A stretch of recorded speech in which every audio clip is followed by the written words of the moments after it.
এটা আমি যতই হাইড করার চেষ্টা করি কখনো হাইড থাকবে না, আমি 4টা বিয়ে করবো। তো তাকে এরকম করে বলছি যে আপনি 4টা বিয়ে করবেন না, 4টা বিয়ে করলে তো একটা চাকর লাগবে, চাকর হিসেবে আমার রাইখা দিয়েন। আমি ডিসাইড করি যে আমি গলায় বা স্লিপিং দেবো, এটা কোনোভাবে সে জেনে যায় ছিলাম। তখন আমি খুব পড়তাম, যখনই সময় পাইতাম আম্মু আমার এরকম করে বলতো, আমার মনে আছে এখনো, যে মা এত পড়ো না, পড়লে তো পরে সমস্যা হয়ে যাবে। তো আমি আম্মুকে বলতাম না আমি পড়বো। তা আমার আম্মু মূলত প্রাইমারি স্কুলের টিচার। শীতের সকালবেলা মানে পিকনিক হইতেছে, আমি শাড়ি পরবো।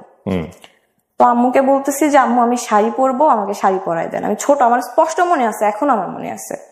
তো আম্মু আমাকে শাড়ি পরাই দিল, তারপরে বলতেছে যে সোয়েটার পরো। তো আমি কান্নাকাটি করতেছি, না শাড়ি পরলে সুন্দর লাগতেছে, আমি সোয়েটার কেন পরবো, সোয়েটার পরলে সৌন্দর্যটা নষ্ট হয়ে যাবে। তো আম্মু আমাকে অনেক জেদ করতেছে। তো আমি রাগ করছি, আমার প্রচন্ড রাগ, আমি ছোটবেলা থেকে খুব জেদি। রাগ করে আমি বারান্দায় গ্রিলে এরকম করে ধরে কাঁদতেছি।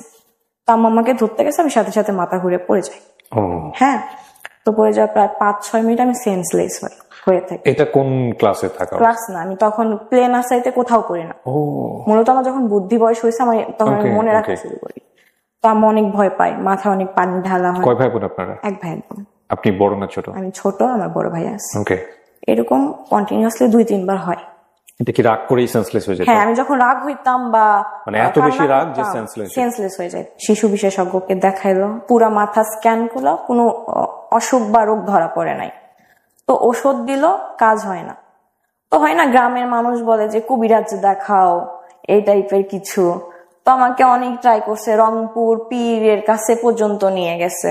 শীতের রাতে আব্বু আমাকে জড়ায় ধরে ওই খড়ের গাদার মধ্যে আমার এরকম করে নিয়ে রাত থাকতো, 2-3 রাত থাকতো, মানে পীরের সঙ্গে দেখা করানোর জন্য। এত বেশি সিরিয়াস, এত বেশি হয় কি, মূলত ঘুমাইতেছি, ঘুমের মধ্যে আমি চিল্লাই উঠতাম, ভয় পাইতাম, আবল তাবল বলতাম। আমি পড়াশোনা কন্টিনিউ করতে পারতাম না, বেশি প্রেশার নিতে পারতাম না। তো আমি স্কুলেও রেগুলার যেতাম না। বাবা মা প্রেশার দিত না? না, দিত না। যখনই প্রেশার দিত আমি রাগ হইতাম, আবার মাথা ঘুরে পড়ে যাইতাম, এরকম অবস্থা। আমি হাই স্কুলে উঠি, ক্লাস 6, 7, 8, 9। আমার একটা অ্যান্ড্রয়েড ফোন কিনছে, তখন স্যামসাং J7 আসছিল বাজারে। আম্মু এটা কিনছিলাম, আমার মনে আছে 19,500 টাকা দিয়ে কিনছিলাম। আচ্ছা। তো ওই ফোন, আম্মু তো সারাদিন স্কুলে থাকতো, আমি একটা ফেসবুক অ্যাকাউন্ট, আমি কোন ক্লাসে থাকতে? ক্লাস 9 এ। ক্লাস 9 এ আমার আশপাশ সব ফ্রেন্ডেরই ফোন আছে, মানে আপডেট হয়ে গেছে আর কি। তো আমার ফোন ছিল না, আমি আম্মুর ফোন থেকে একটা ফেসবুক অ্যাকাউন্ট ওপেন করি। আমি তো বুঝতাম না, আমার যে ফ্রেন্ড রিকোয়েস্ট দিত আমি অ্যাকসেপ্ট করে নিতাম। তো এক সময় দেখি যে একটা ফ্রেন্ড রিকোয়েস্ট আসছে, আমি অ্যাকসেপ্ট করছি, দেখি সাথে সাথে ইনবক্স যে আমি তোমাকে চিনি, তুমি আমাদের পাশের স্কুলে পড়ো, তুমি এই স্যারের কাছে প্রাইভেট পড়ো। আমার 3 বছরের সিনিয়র ছিল। আপনি তাকে দেখে চিনেছেন? হ্যাঁ হ্যাঁ, চিনছি। মানে ফেসবুকে দেখেই চিনে ফেলেছেন? হ্যাঁ, কারণ আমি দেখতাম আশেপাশে এরিয়াতে, আমি গার্লস স্কুলে পড়তাম, সে বয়েজ স্কুলে পড়তো। স্কুলটার মাঝখানে শুধু একটা রাস্তা ছিল পাশাপাশি। তো আমি হ্যাঁ আমিও তোমাকে চিনি, আমি দেখছি। তো আমাকে একদিন বলে যে তোমাকে আমার ভালো লাগছে। তো এরকম করে আমরা একটা রিলেশনশিপে যাই। রিলেশনশিপে কি ধাম করে চলে গেলেন? ধাম করে না, 3-4 মাস পর। 3-4 মাস কি মানে কন্টিনিউয়াসলি কথা হচ্ছিল? এর আগে কারোর সঙ্গে কথা হওয়া, কোনো ছেলেকে ভালো লাগা, কারোর প্রতি ফ্যান্টাসি থাকা, ওগুলো কিছু ছিল না? সো ক্লাস 9 এ ফার্স্ট ওকেই ভালো লাগে, এবং সে আপনার প্রতিবেশী ছেলে? হ্যাঁ। ও কিসে পড়তো তখন? ইন্টার ফার্স্ট ইয়ারে পড়তো। ও তখন ইন্টার ফার্স্ট ইয়ারে, আপনি তখন ক্লাস 9 এ। ওকে। এই যে ফেসবুকে কথা হচ্ছে, এর আগে কি আপনাদের কথা হয়েছে কখনো, কোথাও কোনো রাস্তাঘাটে কোথাও? না, ফেসবুকে। কখনো কোনো প্র্যাকটিক্যালি কথাও হয়নি? প্র্যাকটিক্যালি কথা, বাট আমি দেখছি, অনেকবার দেখছি, কারণ আমি সেম স্যারের কাছে প্রাইভেট পড়তাম। 8 মাস পর হুট করে আম্মু একদিন আমার কথা বলা শুনে রাতের বেলা, আমার ধরছে ওই দিন, বকা দিতে দিতে অবস্থা খারাপ। তো আমি পরে আমার যেমনি হোক তারে কল দেই। কল দেওয়ার পরে আমি বলতেছি যে তোমার সাথে হয়তো আমার কথা কন্টিনিউ হবে না, আম্মু জানছে। তো বলতেছে আমি তোমার আম্মুর সাথে দেখা করবো। হ্যাঁ, দেখা করবা মানে হুট, কথা নাই বাতা নাই, হুট আর দেখা করবা। তো আমার আম্মুর কলিগ ছিল তার রিলেটিভস, এটা আমিও আগে থেকে জানতাম, সেও আগে থেকে জানতো। তো পরের দিন সে আমার আম্মুর স্কুলে চলে গেল সোজা।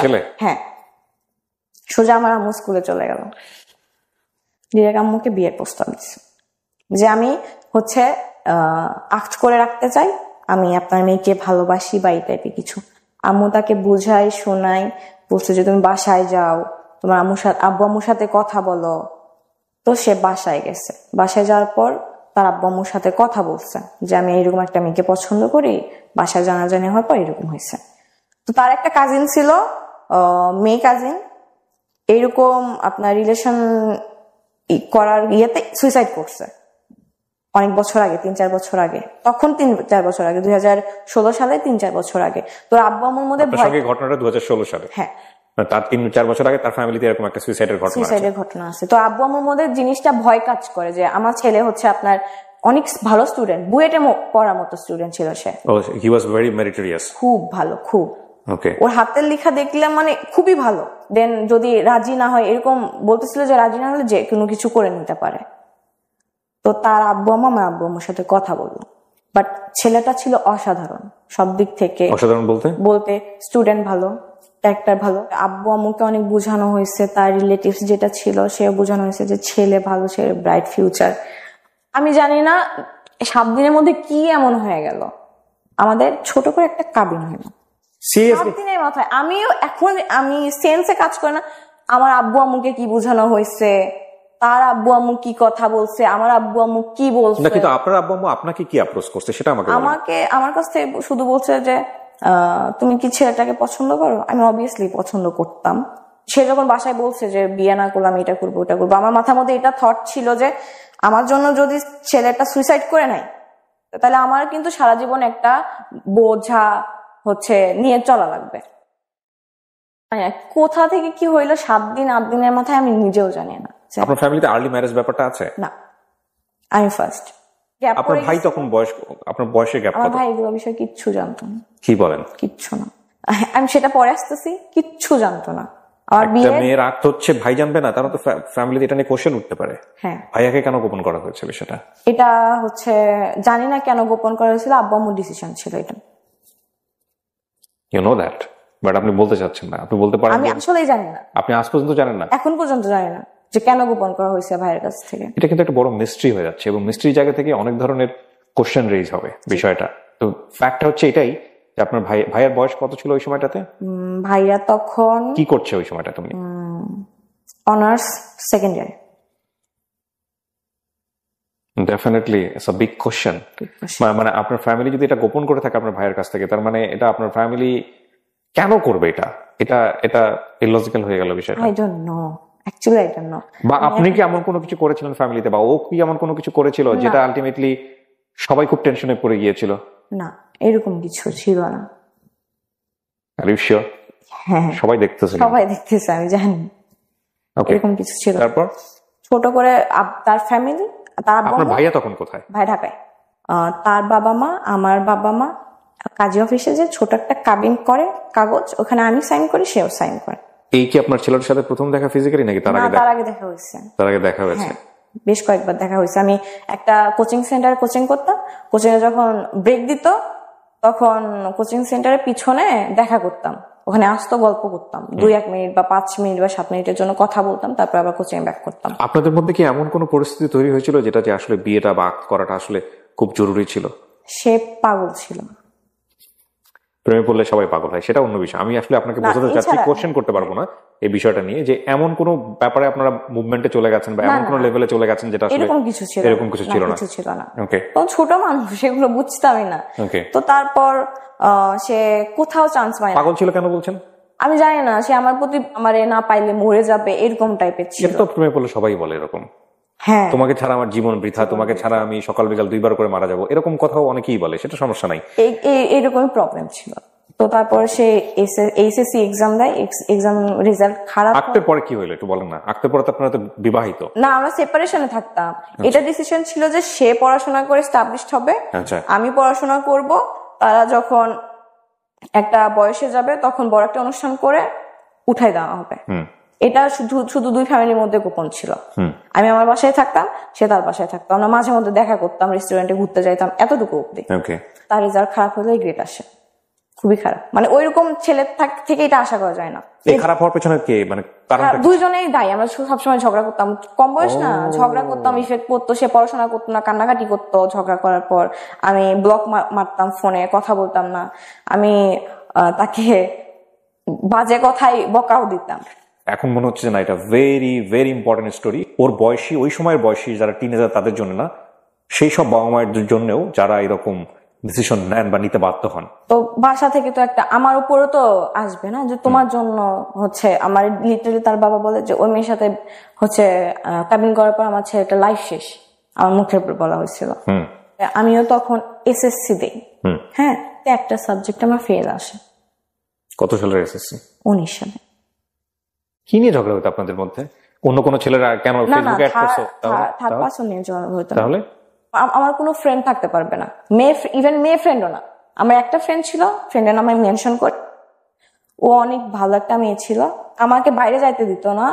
ওই ফ্রেন্ড আমার সাথে দেখা করতে আমার বাসায় আসতো, তাও আসা যাবে না। প্রথম প্রথম তো এগুলো অনেক ভালো লাগে প্রেমে পড়লে। হ্যাঁ, এগুলো অনেক ভালো লাগে। তারপরে তো এগুলোই অসহনীয় হয়ে যায়। এগুলো অসহনীয় হয়ে যায়। আপনি কি অত্যাচার করতেন ওর উপরে? বকা দিতাম, জোরে কথা বলতাম, চিল্লাইতাম। অনেক সময় আসতাম, মুখে যা আসছে আমি ওটা হচ্ছে বলতাম। এটা কি শুধু ফোনে করতেন না বাইরেও? ফোনে, শুধু ফোনে। কিন্তু সে চুপচাপ সহ্য করে নিত। আমার উপর কিছু প্রেশারাইজ করা হয়, এটা আমি নিতে পারতাম না। আচ্ছা, ওই ছোটবেলা থেকে কিন্তু ওর এই প্রবলেমটা আছে, যেটা আপনারা শুনেছেন। হ্যাঁ, বাট এমনও হইতো যে আমি গোসলে গেছি, সে আমার ফোন দিছে, আমি ফোন রিসিভ করতে পারি নাই। আমি গোসল থেকে এসে তারে কই ছিল, কার সাথে ছিল? না, আমি গোসল থেকে এসে কল ব্যাক করছি যে আমি গোসলে গেছিলাম, হচ্ছে আমি ফোন রিসিভ করতে পারি না। সে বলতো তুমি আমার পারমিশন ছাড়া গোসলে কেন গেছো? সেটাই তো, আপনি কেন গোসল করবেন? আমি আপনাকে একটা কথা বলি, আপনি যে স্টেজে প্রেম করে এসছেন সেটা তো আমাদের জীবনে কম বেশি গেছে লাইফে। হ্যাঁ, এইরকম বোকামো মানুষের জীবনে আসে। এটা আমরা এই স্টেজে এসে বলি বোকামো, কিন্তু ওই স্টেজে মনে হয় অসাধারণ জিনিস। কিন্তু আমাকে একটু বলেন যে এই লিবার্টিটা সে কেন দিতে চাইতো না আপনাকে? সন্দেহ করতো? হ্যাঁ, সন্দেহ করতো। এটা একটা বিশাল সমস্যা, যে কোনো সন্দেহ জিনিসটা অনেক খারাপ। আপনি সন্দেহ করতেন না ওকে? না, আমার তার প্রতি আপনার কোনো ফল্টই নাই ওর ক্ষেত্রে? আজকে যেহেতু বলতে আসছেন ফল্টগুলো, আপনার ফল্টগুলো বলেন। আমার ফল্ট গুলো ছিল যে আমি একটু ঘুরতে পছন্দ করতাম, ফ্রেন্ডের সাথে আড্ডা দিতে পছন্দ করতাম, সে সেগুলো পছন্দ করতাম। ওর কি নিজে কোনো ফ্রেন্ড সার্কেল ছিল? না। হ্যাঁ, ও মনে করে আমি যেরকম আমার সামনে মানুষটা ওইরকমই হবে। হ্যাঁ, অনেক অসম্ভব মেরিটোরিয়াস মানুষদের কিছু কিছু প্রবলেম থাকে। ও হয়তো লোনলি থাকতো এই সময়টাতে, হয়তো আপনাকে মিস করতেছে, আপনাকে চাচ্ছে, হয়তো আপনি ফ্রেন্ডের সাথে ওই সময়টা টাইম পাস করতেছেন। স্লিপিং পিল খাইছে 10টা। এটা আপনার ফেল করার পরের ঘটনা, আগের ঘটনা? পরের। আপনি এসএসসি তে ফেল করলেন, মূল কথা হচ্ছে এটা। এই ঘটনা তখন আমি বাসায় বসে, আচ্ছা, তো আমি যেভাবে জানতে পারছি, আমি আম্মু শুধু বলছি যে আমার সাথে চলেন। আম্মু স্কুল থেকে ব্যাক করছে, আমার সাথে চলেন। আমি দৌড় দিছি তার বাসায়। আমি তার আম্মুরে বলতেছি যে নাম মেনশন করলাম না, কই? বলতেছে রুমে ঘুমাইতেছে। রুমে ধাক্কা দিলাম, রুম খুলতেছে না। তো বলতেছে কি হয়েছে মা, কি হয়েছে? বলতেছে আপনার ছেলে ঘুমের ওষুধ খাইছে। তার বাবা জোরে ধাক্কা দেওয়ার কারণে খুলে গেছে। সে বেডের উপর অচেতন অবস্থায়। মানে সে আসলে আপনার কথা মতো স্টেপ নিয়েছে? হ্যাঁ, বেডের নিচে দেখি 2টা ওষুধের পাতা এবং অনেক কোম্পানির অনেক ভালো একটা ওষুধ। একটা পিল খাইলেই আপনার ভালো মতো ঘুম হয়ে যায়। সে 20টা খাইছে। মানে এটাকে আপনি খেয়েছেন কখনো? আমি খাই নাই। তাহলে আপনি বুঝলেন কি করে যে একটা খেলে আপনার? আব্বু বলে। আচ্ছা, ওকে। হসপিটালে বলা হলে ছোট একটা ওয়াশ করা হবে, তো তার বাবা ওয়াশ করতে দিবে না। তো বলতেছে যেমনি হোক ওয়াশ করা ছাড়া কি করা যায় করেন। সারা রাত ছিলাম সেখানে। তারপর এটা ফ্যামিলির পর্যায়ে চলে আসে। ডেফিনেটলি, হ্যাঁ, আসাই উচিত। ফ্যামিলির পর্যায়ে চলে আসার পর ওর আম্মু হাউস ওয়াইফ ছিল। এটা চাইতো যে মাঝে মধ্যে আমার আম্মু তাদের বাসায় যাবে, গল্প করবে, সারাদিন থাকবে, আত্মীয়তা। বাট আমার আম্মু সারাদিন জব করে আসে, এমনি তার উপর অসুস্থ। কিন্তু এই ব্যাপারটা তো খুবই ন্যাচারাল না? এটা কিন্তু চাওয়াটা খুব ন্যাচারাল। হ্যাঁ, আপনি চাইতেন ওনার কাছে? আপনার তো হাজবেন্ড। না, আমি চাইতাম।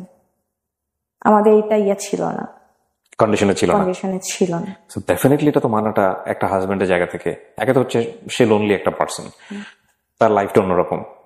আমি আপনাকে দোষ দিচ্ছি না এখানে, কিন্তু আমি পুরো সিচুয়েশনটাকে ব্যাখ্যা করার চেষ্টা করছি। 8 মাসের টিনেজ বয়সের সম্পর্ক আপনার, এক অর্থ ওরও টিনেজ বয়সের সম্পর্ক, এবং বিয়ে করার পর একটা ছেলে তার ওয়াইফ হিসেবে অটোমেটিক্যালি রাইট চলে আসে। এটা কন্ডিশন, যদিও এত কন্ডিশন, এইসব কন্ডিশন দিয়ে বিয়ে হয় না, প্রথম কথা হচ্ছে এটা।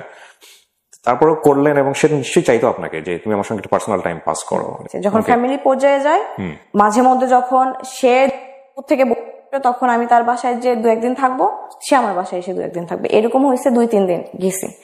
যাওয়ার পর আমাদের ঝগড়াটা জোরালো ভাবে লাগছে। এবার একটা ছেলেকে নিয়ে লাগছে। আপনাকে নিয়ে? হ্যাঁ, পাশের গ্রামে একটা ছেলে ছিল, ওই ছেলে আমার নামে অনেক কথা বলতো যে হ্যাঁ এই মেয়ের সাথে আমি প্রেম করি, বিয়ে করার পরও আমার সাথে কথা বলে। যখন তারে বলা হয় প্রমাণ দেখা, সে প্রমাণ দেখায় না। তো ও হচ্ছে ওর ফ্রেন্ডদের মাধ্যমে শুনছে যে তোর বউ হচ্ছে এই ছেলের সাথে কথা বলে, এই ছেলে এগুলা বলে বেড়ায়। তো ওইটা নিয়ে লাগছে তার। এগুলা প্যারা জিনিসটা আমি নিতে পারতাম না। আস্তে আস্তে ওর এগুলো ব্যবহারে তার উপর থেকে আমার মন উঠে গেছিল। তারা প্রস্তাব দেয় আমার আব্বু আম্মুকে যে সে অলরেডি অনার্স সেকেন্ড ইয়ারে পড়ে, আমি তখন এসএসসি আবার দিব। প্রস্তাব করে আমার আব্বু আম্মুকে যে এগুলা ঝগড়া ততক্ষণ অব্দি না থামবে ততক্ষণ অব্দি তারা এক জায়গায় হবে। মানে বিষয়টা হচ্ছে ওদেরকে দুজনকে একসাথে রাখো, ঝগড়া শেষ হয়ে যাবে। ছোট একটা অনুষ্ঠান করে তাদেরকে উঠাই না হোক, কিন্তু কন্ডিশন হইতেছে একটা, আমরা আমাদের ছেলের বউকে হচ্ছে পড়াশোনা করাবো না। এটা ওনারাই বলেছে। হ্যাঁ, আমাদের ছেলে বউকে দিয়ে আমরা তো জব করাবো না যে তার পড়াশোনা করা লাগবে। ছেলে মেয়েকে এবিসিডি পড়াতে পারবে এনাফ। তো এটা আমার গায়ে, আমার আব্বু আম্মুর গায়ে অনেক লাগে। দুজনের টিচার, কেন পড়াশোনা করাবে না? তারপরে হইতেছিল না তার সাথে আমার মনোমালিন্য সবসময় লেগেই থাকতো। 6 মাস কন্টিনিউ তার সাথে আমার কোনো কন্টাক্ট ছিল না। ডিসিশন নেওয়া হইলো যে আমাদের সেপারেশন হবে, ফ্যামিলিগতভাবে মিউচুয়াল ডিসিশন। বাট সে চাইতো না। তারপরে আমাদের সেপারেশন হয়। সেপারেশন বলতে কি আপনাদের ডিভোর্স হয়? ডিভোর্স কয় বছর পরে হয় এটা, কাবিন হওয়ার? 3.5 বছর। আপনি যে 3.5 বছরের গল্পটা বললেন, এর মধ্যে কোনো বিউটিফুল মোমেন্টস ছিল আপনাদের? হ্যাঁ, অনেক মোমেন্ট ছিল। একসাথে ঘুরতে বের হইতাম, টাইম স্পেন্ড করতাম, রেস্টুরেন্টে খাইতে যাইতাম, এগুলো ছিল, অনেক স্মৃতি ছিল। যখন আপনি সাইনটা করলেন তখন আপনার ফিলটা কি হচ্ছিল? সত্যি বলতে আমার মনে হচ্ছিল যে এটা লাইফে একটা বড় ইফেক্ট পড়বে, বাট আমি যে ডিসিশনটা নিতেছি আমি রাইট ডিসিশন নিতেছি। আপনাকে কেউ ইনফ্লুয়েন্স করেছে ওই সময়টা? ভাইয়া তো ততদিনে জেনে গেছে। হ্যাঁ। তারপরে কি বলেছিল ওনার জানার পরে? আমার সাথে কথা বলতো না। আব্বু আম্মুর সাথে কথা বলা লাগতো, দ্যাটস ওয়াই কথা বলতো, আমার সাথে কথা বলতো না। যদি কোনো দরকারে বাসায় আসতো, সামনে পড়তো, কোনো দরকারে যে রাফি, আমার রাফি বলে ডাকে, চান বা ভাত খাবো আম্মুকে বল, এতটুকু অব্দি, কথা বলতো না। ডিভোর্স হওয়ার পর তারপর করোনা আসে, যখন প্যান্ডেমিক সিচুয়েশন, তখন ঢাকা ভার্সিটির একটা ভাইয়া অনেক ভালো টিচার, ওনার ইংলিশ কোর্সে ভর্তি হয়। হওয়ার পরে ওই ইংলিশ কোর্সে অন্য একটা ছেলে পড়তো, তো আমরা অ্যাড হওয়ার পর আমাদের কথা হইতো পড়াশোনার বিষয়ে। এটা 2021 সালের জুনের দিকে। তো ছেলেটাকে দেখে আমার ভালো লাগছে। ততদিনে কিন্তু আমি হচ্ছে ওই জিনিসটা থেকে বের হইতে পারছি, বাট ইফেক্ট করে আমার উপর। আমি বলতাম না কখনো। আমি মানে একটা হয় না যে মেয়েরা কেন আগে বলবে, ছেলেরাই আগে বলবে। সে আমার থেকে 10 মাসের ছোট, মেনশন করি, সে নিজেও জানতো সেটা। কোচিং এ একসাথে পড়তে না? আমি তখন থাকতাম, সে ঢাকায়। আচ্ছা। আমাদের অনলাইনে পরিচয়, ভাইয়ার মেসেঞ্জার গ্রুপে। ভাইয়া আপনাদেরকে পড়াইতো? হ্যাঁ, অনলাইনে পড়াইতো। ওই ছেলেও কি আপনারই ব্যাচমেট ছিল? হ্যাঁ, ব্যাচমেট। ফেসবুক গ্রুপ, তারপরে ফেসবুক গ্রুপ থেকে হয় না ফ্রেন্ড লিস্টেও চলে আসে অনেকে, সে আমাকে অ্যাড পাঠায়। কথা হইতে হইতে এমন কথা বলতো যে আমার মনে হইতো এই ছেলেটা মনে হয় আমার পছন্দ করে। আমি একদিন ডিরেক্ট আস্ক করি যে তুমি কি আমাকে পছন্দ করো? তো সে বলে হ্যাঁ। তো আমারও তাকে ভালো লাগতো। 2-3 দিন টাইম নিছি, নেওয়ার পরে বলছি যে আমার লাইফের যেটা আছে আমি পুরোটাই বলছি, যে তারপরে তুমি স্টেপ কি নিবা সেটা তোমার ডিসিশন।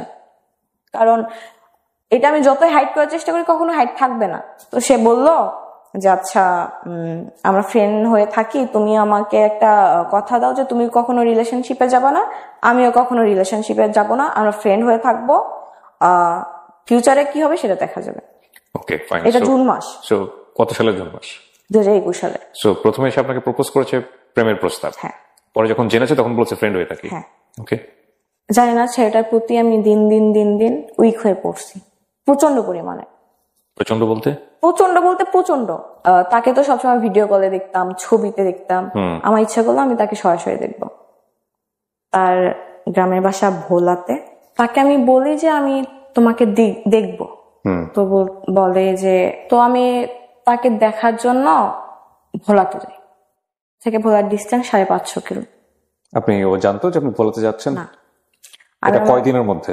2.5 মাসের মধ্যে। 2.5 মাসের মধ্যে? জি। এই ঘটনা কি এটা প্রমাণ করে না যে আপনি বাই ন্যাচারালি অনেক বেশি ক্রেজি?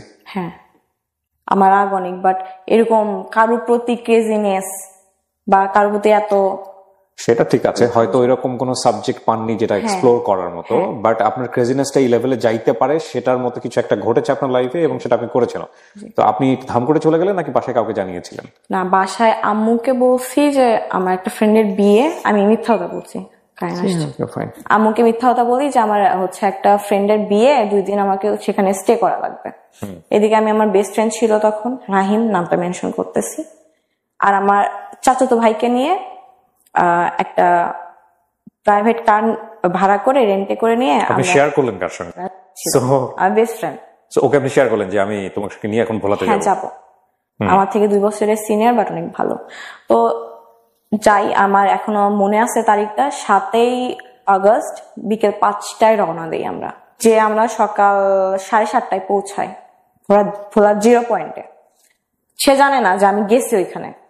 আমি ফোন দিছি, আমি ভাবছি হয়তো ফোন পিক করবে না যেহেতু ঘুমাই, তো করছে পিক, সাথে সাথে করছে। তো আমি বলতেছি যে আমি ভোলার 0 পয়েন্টে, জায়গাটার নাম আমার সঠিক মনে নাই, একদম সদরে। তো শক, কত ভালোবাসা মেয়েটা। 5 মিনিট পরে কল দিয়ে বলতেছি তুমি কি আসলেই ভোলাতে? তখন আমি দোকানের নাম বলি, জায়গার নাম বলি, তখন আসলে ক্লিয়ার হয়েছে যে আসছে। তুমি যে আসছো, আমি তো 1 ঘন্টার বেশি তোমাকে টাইম দিতে পারবো না। আমার এই কথাটা ফার্স্ট আমার অনেক খারাপ লাগে যে আমি 15 ঘন্টা জার্নি করে আসছি, সে আমাকে 1 ঘন্টার বেশি টাইম দিতে পারবে না। আল্লাহ, কেন হইতেছে এমন আমার সাথে? প্রিয় দর্শক এবং শ্রোতা, এই সময়টাতে কিছুটা কালার ডিস্টরশন হতে পারে বা কালারে কিছুটা চেঞ্জ আসতে পারে, বিকজ আমাদের লাইটের সেটআপটা চেঞ্জ হয়েছে বারবার ইলেকট্রিসিটির লোডশেডিং এর কারণে। সো একটু চেঞ্জেস আসতে পারে, এটা একটু চোখে লাগতে পারে, এটা আপনারা কনসিডার করবেন। কিন্তু আপনার প্ল্যান কি ছিল? ওর সঙ্গে থেকে যাবো ওখানে? না, আমার প্ল্যান ছিল আমি দেখা করবো, অ্যাটলিস্ট 4-5 ঘন্টা ঘুরবো বা টাইম স্পেন্ড। বাট টাইমের কথাটা ওই সময়টা বলাটাও উচিত না, কারণ 10-15 ঘন্টা জার্নি করে গেছে। তারপরে গাড়িতে বসলাম, গল্প করলাম। করোনার জন্য কোনো রেস্টুরেন্ট খোলা ছিল না, কোনো পার্ক খোলা ছিল না।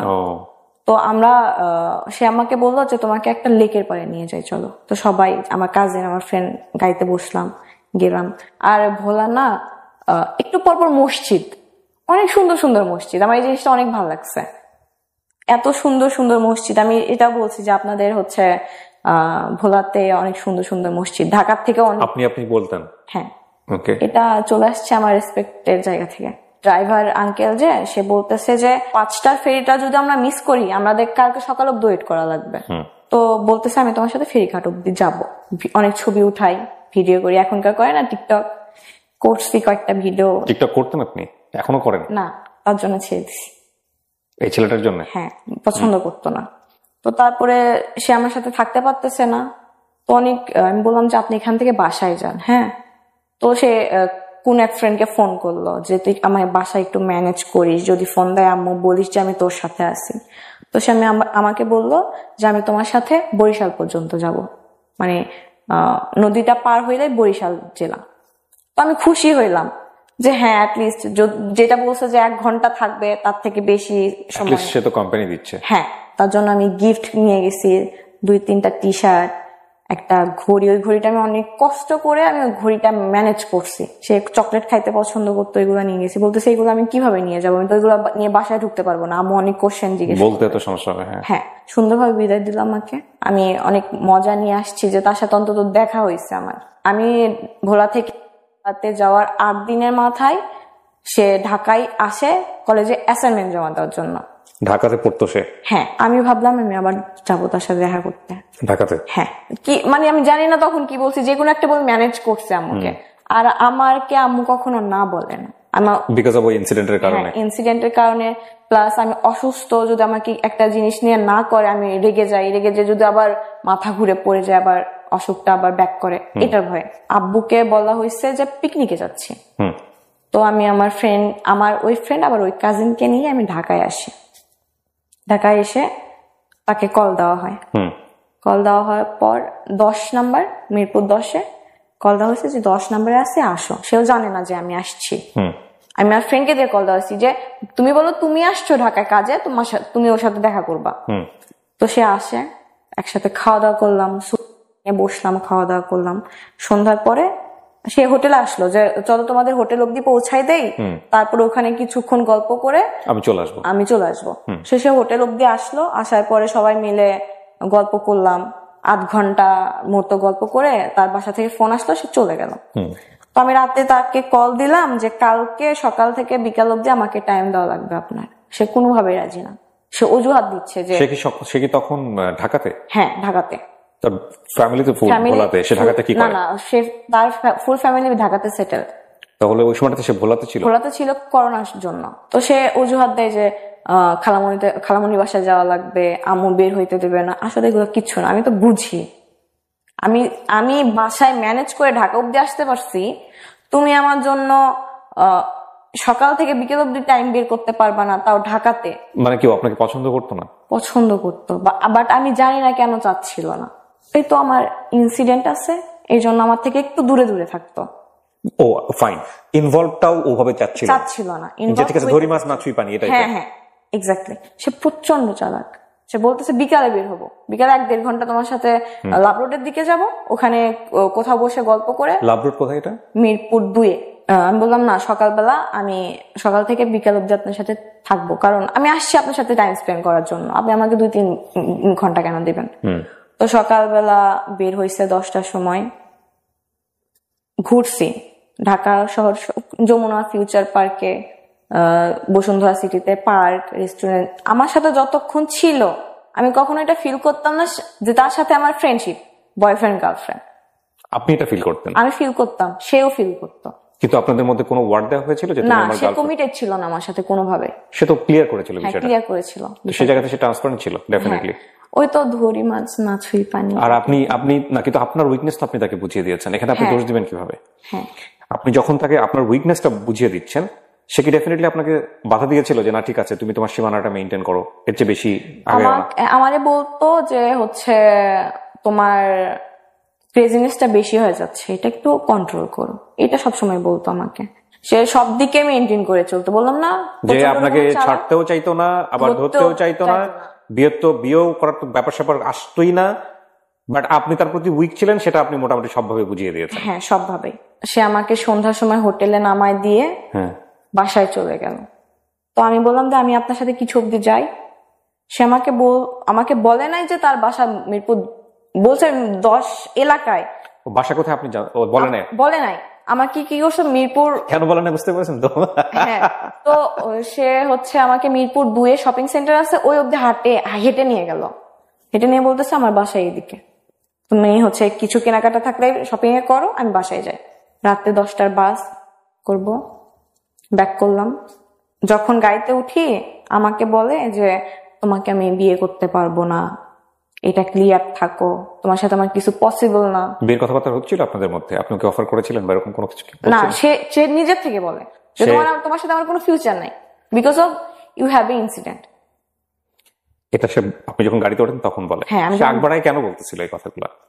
আমি জানি না। আপনি কি তার কাছ থেকে চাচ্ছিলেন বিষয়গুলো? না, আমি কিছু না, এগুলো বিষয়ে কোনো কথা হয় নাই। যে অথবা আপনার অ্যাটিটিউড দেখে সে শঙ্কার মধ্যে ছিল? হ্যাঁ, শঙ্কার মধ্যে ছিল যে ভবিষ্যতে প্রবলেম হইতে পারে আমার জন্য, যে কারণে সে বারবার আপনাকে ক্লিয়ার করতেছিল। তো ওই দিন আমি এসি গাড়ি তো প্রচন্ড কান্না করতেছিলাম, ফুপাই কান্না করতেছিলাম।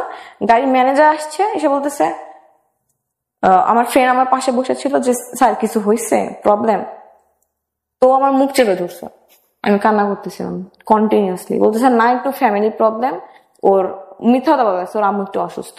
আমি সারা রাস্তা কান্না করছি, 5 ঘন্টা 6 ঘন্টা ছিলাম, কান্না করছি। সকালবেলা আমি বাসায় গেছি, যে আমার নিজের চেহারা আয়না দেখে আমি নিজে ভয় পাইছি, চোখ এইরকম আলুর মতো হয়ে গেছিল। তারপর 2 দিন আমাকে সে ব্লক লিস্টে রাখে, ফেসবুকে ব্লক করে দেয়। কেন ব্লক করে দেয়? আপনি কি করতেছিলেন? ওগুলা বলে সে আমার সাথে রাগারাগি করে। ঠিক আছে, বিয়ে করতে পারবেন না, আমি আছি আপনার জন্য। বলতেছে তুমি থাকবা কেন, তুমি তোমার লাইফ গুছাবা। সে না থাকুক আমার লাইফে, বাট আমি কি করব সেটাতে হস্তক্ষেপ করতেছে। তো এগুলা নিয়ে সে রেগে গেছে, রেগে যাওয়ার পরে তো আমাকে ব্লক করছে, ফোন নাম্বার। বেসিক্যালি ছেলেটা ভয় পেয়ে গেছে। হ্যাঁ, ফোন নাম্বার, ওর ক্রেজিনেস দেখে ভয় পেয়ে গেছে। ও চলে আসতেছে ভোলাতে, আবার চলে আসতেছে ঢাকাতে, ফ্রেন্ডদের নিয়ে হোটেলে থেকে ওর সাথে মিট করতেছে। সো এক্সট্রিম ক্রেজিনেস, মানে ওর জন্য। ইন্টারমিডিয়েটে পড়া, সেকেন্ড ইয়ারে পড়া একটা ছেলে। হ্যাঁ। তো তারপর সে আমাকে 2 দিন ব্লক করে, 2 দিন পর ব্লক খুলে। তখন আগস্ট 12-13 তারিখের দিকে। কত সাল? 2021। ভালোই চলতেছিল, কথাবার্তা হচ্ছিল, সুন্দর কথাবার্তা হচ্ছিল। একটা রিলেশনশিপ যেভাবে বিল্ড হয় সব ঠিক আছে। আমাদের কথাবার্তা বুঝে কেউ বুঝবে না যে আমরা ফ্রেন্ড, জাস্ট ফ্রেন্ড, এটা কেউ বুঝবেন। আমরা রিলেশনশিপের মতোই কন্টিনিউ করতেছিলাম, বাট ট্যাগটা ছিল না। তো আমার স্পষ্ট মনে আছে যে 12ই সেপ্টেম্বর আমাদের স্কুল কলেজ সব খুলে দেয় করোনার পর। সে আমাকে ওই দিন রাত 1:30টার সময় বলতেছে, তুমি কি আমার সাথে রিলেশনশিপে যাইতে চাও? তো আমি অবভিয়াসলি চাই। তো বলতো আচ্ছা আজকে থেকে আমরা রিলেশনশিপে। ওকে, সেটা বলে? হ্যাঁ। ওকে, কেন বলে হুট করে এরকম কথা? আমি নিজেও জানি না।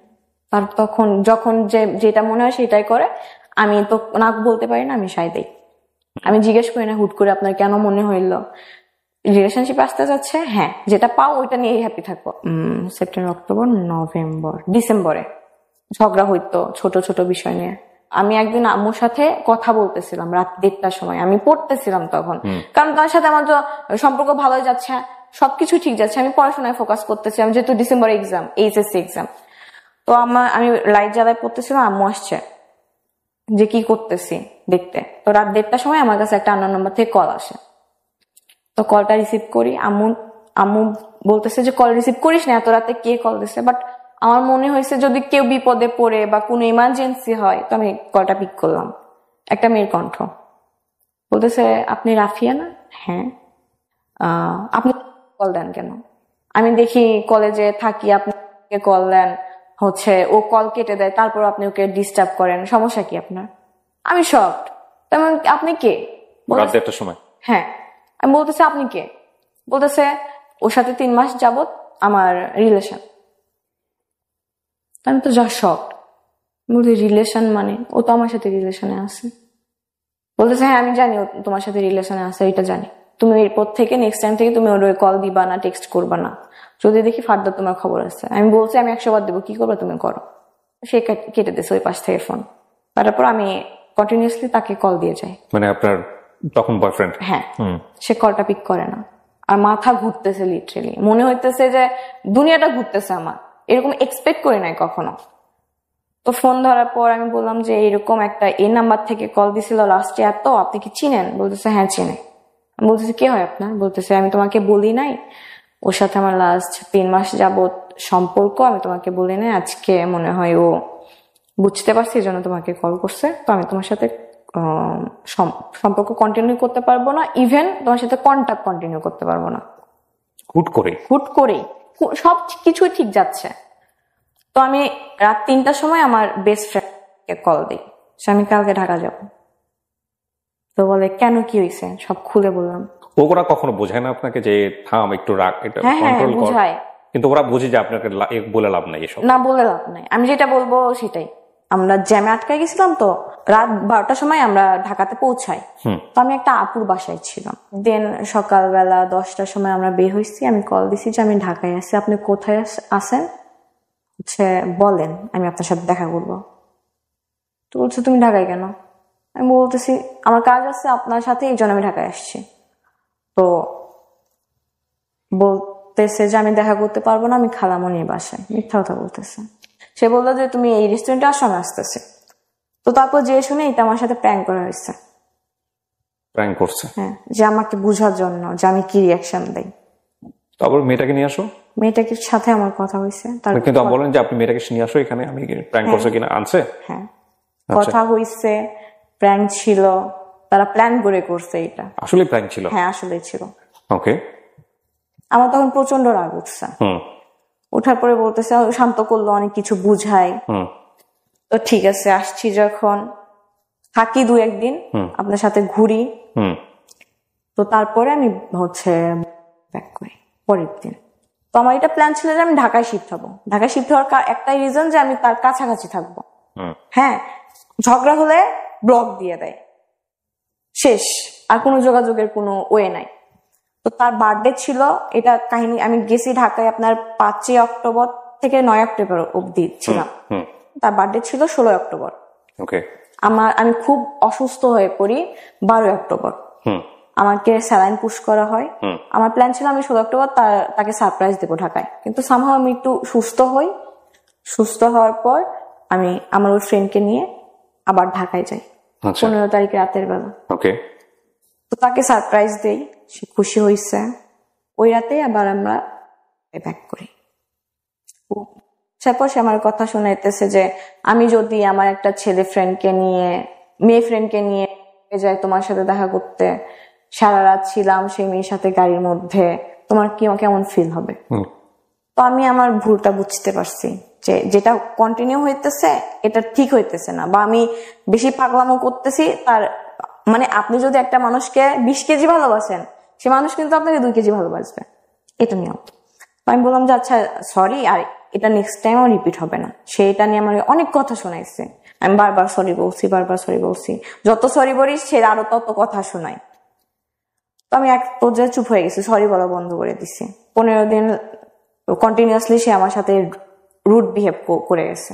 এই বিষয়টা নিয়ে সে আমার সাথে ব্রেকআপ করে। এটা আপনার অক্টোবরের 25 তারিখে, না 26 তারিখে। আমি 27 তারিখে আবার ঢাকায় আসি। আর বাসা তখন আমি চিনি, তো বাসা নিচে যে আমি কল দিই যে আপনার বাসার নিচে আপনি একটু নামেন। তো নামছে, আমার সাথে আমার আপু ছিল, একটা আপু। তো তাকে বুঝাই যে আপনি সিলি রিজনের জন্য আপনি আমার সাথে ব্রেকআপ করলেন কেন। তো তাকে বুঝাই, অনেকক্ষণ যাবত বুঝাই। বুঝানোর পরে ঠিক আছে ঠিক আছে ঠিক আছে করার পর তখন আপনার ইন্টারভিউ পড়েন? হ্যাঁ বললাম, তখন হচ্ছে অক্টোবর মাস, নভেম্বর ডিসেম্বরে এক্সাম। তো বুঝানোর পরে আমি হচ্ছে আরেকদিন স্টে করি, তারপরের দিন এক্সাম ছিল। তো আমি আরেকদিন স্টে করি, এক্সাম শেষ করে তার সাথে আমি একটু টাইম স্পেন্ড করে আমি বাসায় ব্যাক করবো। এটা আমি কোনোভাবে আর আব্বুর কান থেকে ইয়ে করতে পারি নাই। আব্বু কান অব্দি চলে গেছে, আম্মু তো এতদিন জানতোই, এখন আব্বু কান অব্দি গেছে। তো আমি বাসায় ফেরার পরে এত মারে নাই আমাকে, মা ছাড়া যা করা লাগছে করছে, রুমের মধ্যে আটকায় রাখছে। হ্যাঁ, এটা আমি তার কান অব্দি পৌঁছাই নাই, স্টিল নাও জানে না। এই রেকর্ডিং যদি তার কান অব্দি যায় তাহলে সে জানবে। রুমের মধ্যে আটকায় রাখছে। ডিসেম্বর আমার পরীক্ষা, আমার যেমনি হোক পরীক্ষা দেওয়া লাগবে, বিকজ আমি পড়াশোনা করার জন্যই আমি আগের সম্পর্ক থেকে মুভ অন করছি, ডিভোর্সটা নিছি যে আমার যাওয়া লাগবে, লাইফে কিছু করা লাগবে, পড়াশোনা ছাড়া কোনো মেয়ের গতি নাই, আমি যেটা মনে করি। তো আমি আব্বুকে বুঝাই যে ভুল হয়েছে, আমি আর কোথাও যাব না, আমি ওর ছেলের সাথেও কথা বলবো না। আমার কাছ থেকে ফোন 2 দিনের জন্য নিয়ে নিছিল, আমি আম্মুর ফোন দিয়ে তার সাথে কথা বলি। তারপর ডিসেম্বরে এক্সাম। আমি আব্বুকে বলছি, আম্মুকে অনেকদিন যাবত বলতেছি যে আমি কোচিং করার জন্য ঢাকায় যাবো, কোচিং করবো ফার্মগেট শাখায়।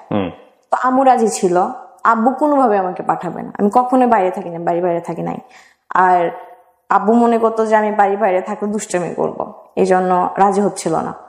তো আমার 5 তারিখে এক্সাম ছিল, 7 তারিখে এক্সাম ছিল। এক্সাম দেওয়ার পর আমি বাসায় বলি আমি কিন্তু যাবোই ঢাকায়। তো আব্বু কোনোভাবে পাঠাবে না। তো আমি বললাম তাহলে আমি এক্সাম দিব না। বাবু বলছে দিস না, সেটা তোর। বাবা তো তখন জানে আপনার ঢাকায় আসা মানে কি? হ্যাঁ, আব্বু জানতো। তো দিস না বলতেছে এক্সাম দিবি না, দিস না, সেটা তোর সমস্যা। তো আম্মা আমাকে অনেক বুঝাইলো যে আচ্ছা আমি ম্যানেজ করবো, আমি তোমার আব্বুকে বুঝাবো, তুমি এক্সামটা দাও। এর মধ্যে ভাইয়া ইনভলভ হয়ে গেল। আব্বু ভাইকে ফোন করে বলছে, আব্বু ভাইয়া তখন ঢাকাতে, ভাইয়াকে বলছে 9টার সময়। আপনি যে ঢাকায় আসতেন আপনার ভাইয়া জানতো না? না, ভাইয়াকে বলছে রাত 9টার সময়, ভাই 10টার বাসে চলে আসছে। ওই তখনই আমি ভাবছি এবার আমার শেষ, আমার এক্সাম শেষ, আমার লাইফ শেষ। ভাইয়াকে প্রচন্ড পরিমাণ ভয় পাই, প্রচন্ড গম্ভীর টাইপের, বাট একবার আগ হইলে শেষ। সকাল সারা রাত আমি ঘুমাই নাই, তাকে টেক্সট করতেছি যে আমার ভাই আসতেছে, শেষ, আমার ঢাকা যাওয়া শেষ, আমার এক্সাম দেওয়া শেষ, আমার সব শেষ। আসে আমাকে রুমের মধ্যে বন্দি করে রাখবে। তো বলতেছে যে তুমি তোমার সাথে আমার যা ছবি ছিল, স্মৃতি ছিল, সব ডিলিট করে দাও। তো আমি জাস্ট এটা মনে করতেছিলাম যে এরকম একটা কিছু আসবে, তো ডিলিট করে দাও। তো আমি তার কথার প্যাচে পইরা সব ফোন থেকে ডিলিট করে দিছি যে ভাইয়া দেখলে প্রবলেম হবে। না, সে কি বোঝাচ্ছিল আপনাকে? ভাইয়া দেখলে প্রবলেম হবে, সেজন্য ডিলিট করো। হ্যাঁ, তো আমি ডিলিট করছি। ভাইয়া এসে আমার ফোন চেক করে নাই, ভাইয়া এসে জাস্ট আমার রুমের দরজাটা লাগাই দিছে। আম্মু ধাক্কাইতেছে, একটা লাঠি নিছে, মোটা লাঠি, এত বড়। তো বলতেছে কি হয়েছে বল, আমার যে আমার অফিস আছে, আমি সবকিছু ছাইরা আসলাম, তো সমস্যা কি? একবার লাইফে এত কিছু ফেস করে আসছোস, তারপরে তো শিক্ষা হয় নাই।